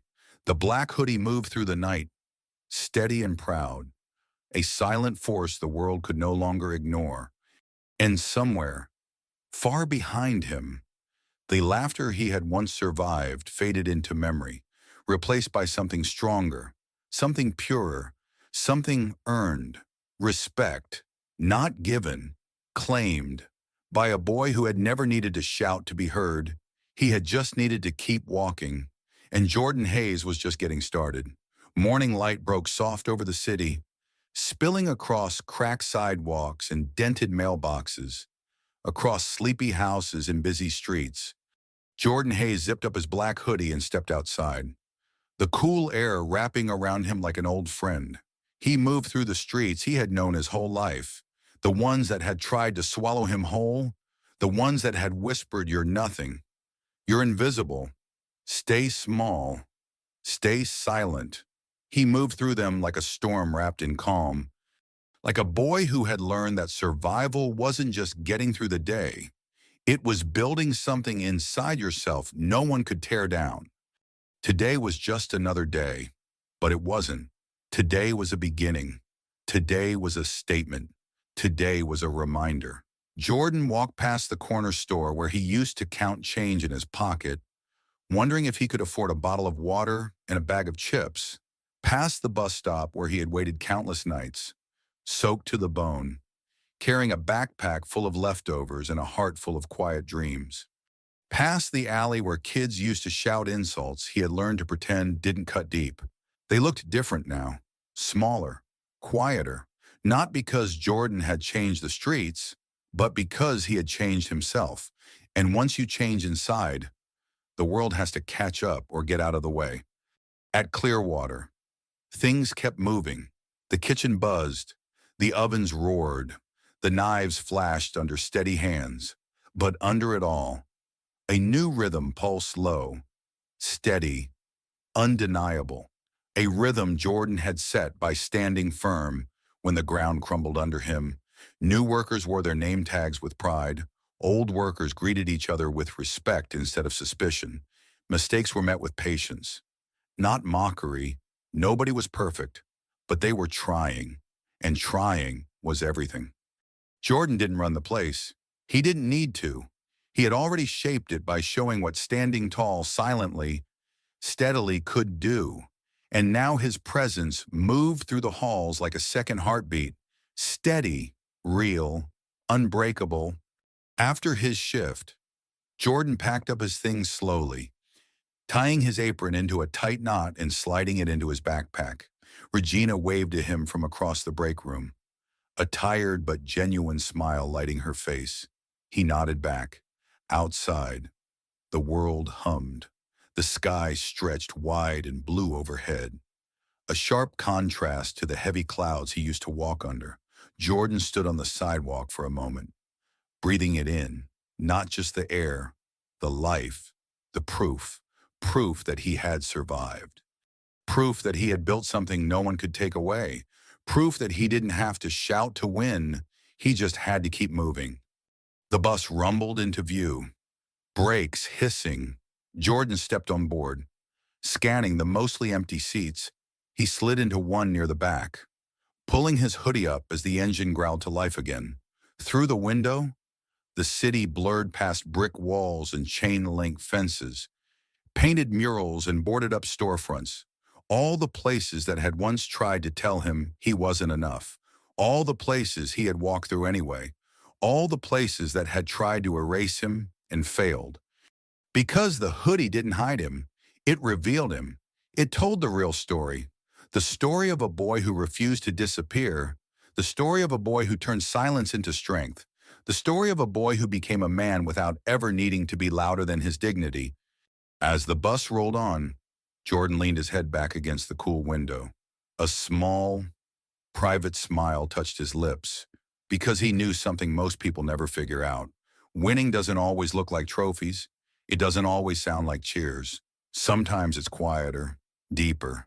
Sometimes winning is walking into the world every day in a black hoodie, your head held high, your heart unbowed, and your soul untouched. Sometimes winning is just surviving and refusing to apologize for it. And sometimes winning is knowing that no matter what comes next, you are ready because you have already walked through fire and you are still here, still strong, still rising. The bus rolled through the heart of the city, weaving between concrete towers and worn-down blocks that whispered stories in every chipped brick and broken window. Jordan Hayes sat still, hoodie up, hands tucked in the pocket of his sweatshirt, eyes half closed against the soft rattle of the ride. He wasn't hiding. He wasn't running. He was remembering. Every mile the bus covered was a chapter of the story he carried inside him. The long nights walking home under broken streetlights, the lunches eaten alone in crowded rooms full of silent stares, the laughter that tried to cut him down, the silence he wore like armor. He carried it all, not like a burden, like a map, proof of where he had been, proof of what he had survived, proof of how far he had come. At the next stop, a few high school kids climbed on laughing, shoving each other playfully, their backpacks swinging wildly. Jordan watched them through half-lidded eyes. They were loud, unfiltered, alive. It made him smile, just a little, because he remembered being their age. He remembered the weight he carried even then, the pressure to be invisible, the fear of being seen wrong, judged wrong, hurt for no reason except existing in the wrong skin, in the wrong clothes, in the wrong neighborhood. These kids, maybe they had their own battles ahead. Maybe they didn't even know yet how hard the world could swing, but Jordan hoped quietly, fiercely, that when their battles came, they would find the strength to keep walking too, the way he had, the way he still was. As the bus rumbled on, Jordan's phone buzzed softly in his pocket. He pulled it out, thumbing the screen lazily, a message from Clearwater's internal board, an invitation. They wanted him to speak at the next employee training session, not just to the new hires, to everyone. Kitchen staff, supervisors, office executives. They wanted him to tell his story. Jordan stared at the screen, thumb hovering over the message. For a long time, he didn't move. Talking about it, all of it wasn't easy. It wasn't comfortable. It meant dragging old pain into the light. It meant reliving moments he had survived precisely by not giving them any more air. But maybe that was the point. Maybe survival wasn't just about moving forward alone. Maybe it was about lighting a path for others to follow. Jordan breathed out slowly through his nose, and he typed one word: yes. The city began to thin as the bus crossed into his neighborhood. The buildings sagged lower here. The sidewalks buckled and cracked under old roots. The paint peeled faster. The lights burned out quicker. But Jordan didn't see defeat. He saw resilience. The battered fences still standing after storms. The porch lights still flickering on at dusk. The old men playing chess at the corner bodega, arguing about moves like it was life or death. Life here wasn't easy. It wasn't clean. But it was real. And in its own stubborn way, it was beautiful. When the bus stopped 2 blocks from his home, Jordan stood, slinging his backpack over one shoulder. The driver, an older woman with sharp eyes and a kind smile, gave him a small nod as he passed. He nodded back, a silent acknowledgement between two survivors. Out on the street, the sun hung low, painting the world in thick, golden brushstrokes. Jordan walked slowly, his sneakers crunching against gravel, his shadow stretching long across the cracked sidewalk. He passed the playground where he used to push his little brother on the swings, back when the world felt too heavy, even for laughter. Past the mural of Dr. King faded on the side of an old laundromat. The words "keep walking" barely visible, but still alive. Past the corner store, the bus stop, the street lights buzzing weakly against the coming night. Every step was a memory. Every breath was a victory. Not because life had gotten easier. It hadn't. But because Jordan had gotten stronger. Not louder, stronger, rooted, steady, unshakable. As he turned the last corner toward home, a few younger kids played soccer in the street, their laughter cutting through the cooling air. One of them, a skinny boy with sneakers too big for his feet, stopped and stared as Jordan passed. There was no fear in the kid's eyes, no mocking, just curiosity, recognition. Like somehow, he could feel it, that the boy in the black hoodie wasn't just another tired face on these streets. He was something else, something worth noticing, something worth remembering. Jordan caught the kid's eye, offered a small nod. The boy grinned wide and waved. Jordan waved back. Then he pulled his hoodie a little tighter, tucked his hands into his pockets, and kept walking, past the noise, past the scars, past the weight of everything that should have broken him. The hoodie moved steady into the twilight, a silent banner for anyone still fighting their own quiet wars. Proof that survival was possible. Proof that dignity was powerful. Proof that sometimes the greatest revolution is simply refusing to fall. Night had settled over the city like a heavy blanket by the time Jordan Hayes reached the worn steps of his building. The lights flickered overhead, buzzing softly in the humid air. The world was quieter now. But inside Jordan, something pulsed louder than ever. A certainty, a fire, a truth no one could take from him. He reached for the door handle, paused, and turned to look back once more, down the cracked streets, past the crooked sidewalks, toward the skyline in the distance, rough, imperfect, alive. Everything he had walked through, everything he had survived, every whispered insult, every slammed door, every silent night carrying too much and sleeping too little. It all lived behind him now, not forgotten, not erased, woven into him, threaded into the fabric of his story, not weights, not scars, proof, proof that he was more than the world had ever dared to expect, proof that he had built a life brick by brutal brick, refusing to be erased even when it would have been easier to disappear. Jordan breathed in deep, the night air sharp in his lungs. Then he pulled open the door and climbed the stairs two at a time. Inside the apartment, the smell of something warm greeted him. Rice, beans, fried plantains. His grandmother sat in her worn chair by the window, humming an old gospel tune under her breath. Her Bible open on her lap. She looked up and smiled when she saw him. That smile, tired, proud, unbreakable, had carried him through more battles than he could count. "You eat yet, baby?" she asked. Jordan shook his head. "Not yet." She nodded, rising slow, joints creaking but spirit strong. "I'll fix you a plate." He could have protested, could have said he wasn't that hungry. But tonight, he didn't. Tonight, he understood that accepting love, even in small, simple ways, was part of surviving too, part of living. He set down his backpack, pulled off his hoodie, and hung it carefully by the door. For a moment, it swung there empty, still, a symbol, a flag, a reminder. Then he turned and joined his family at the small kitchen table.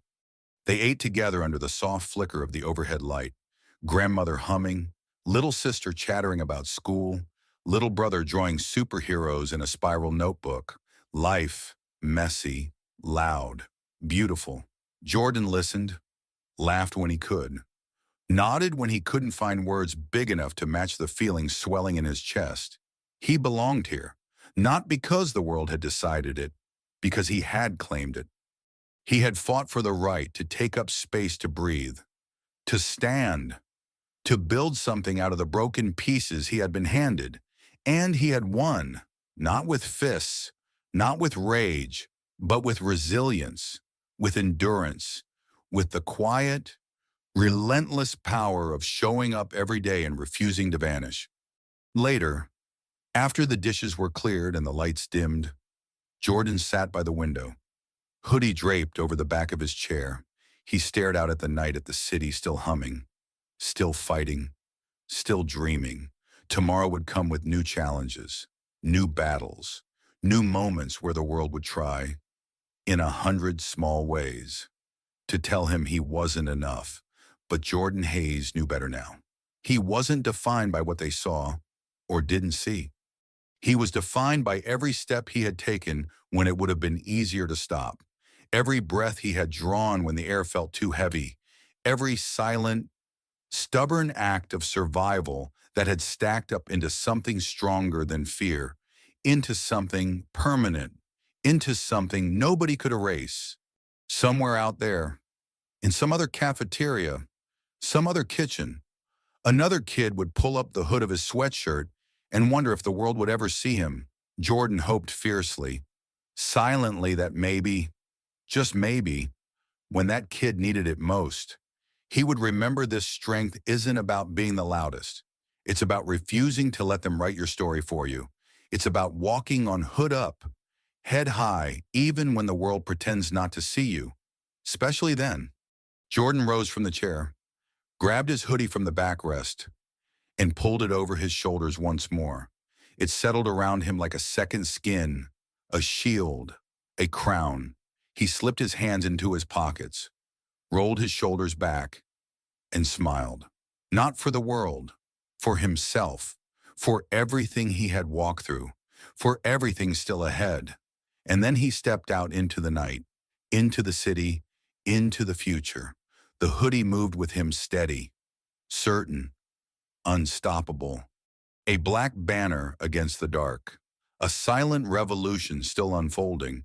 Proof that even the smallest, darn, quietest boy could change the world simply by refusing to vanish, simply by walking on, in a world that often rewards noise and overlooks quiet strength. Jordan Hayes chose a different path. He didn't shout. He didn't beg. He didn't break. He walked through humiliation, through injustice, through silence heavier than steel. And because he kept walking, because he refused to let the world define him, he became something more powerful than anyone expected. He became a symbol, a reminder that dignity isn't given, it's claimed, that respect isn't granted by those who mock you. It's carved out by those who refuse to disappear. Jordan's story isn't just his. It belongs to every kid who ever pulled up their hoodie and kept walking through storms the world never even bothered to see. It belongs to you. It belongs to all of us. Because real strength isn't about being seen. It's about never losing yourself, even when no one's looking. And when you carry that strength, you don't just survive. You change the world, one silent, steady step at a time. If this story moved you, if you believe in the silent strength we all carry, make sure to subscribe to Silent Power Stories, share this video with someone who needs to hear it today, and don't forget to turn on the notification bell so you never miss a story that reminds us all sometimes. The quietest voices carry the loudest power.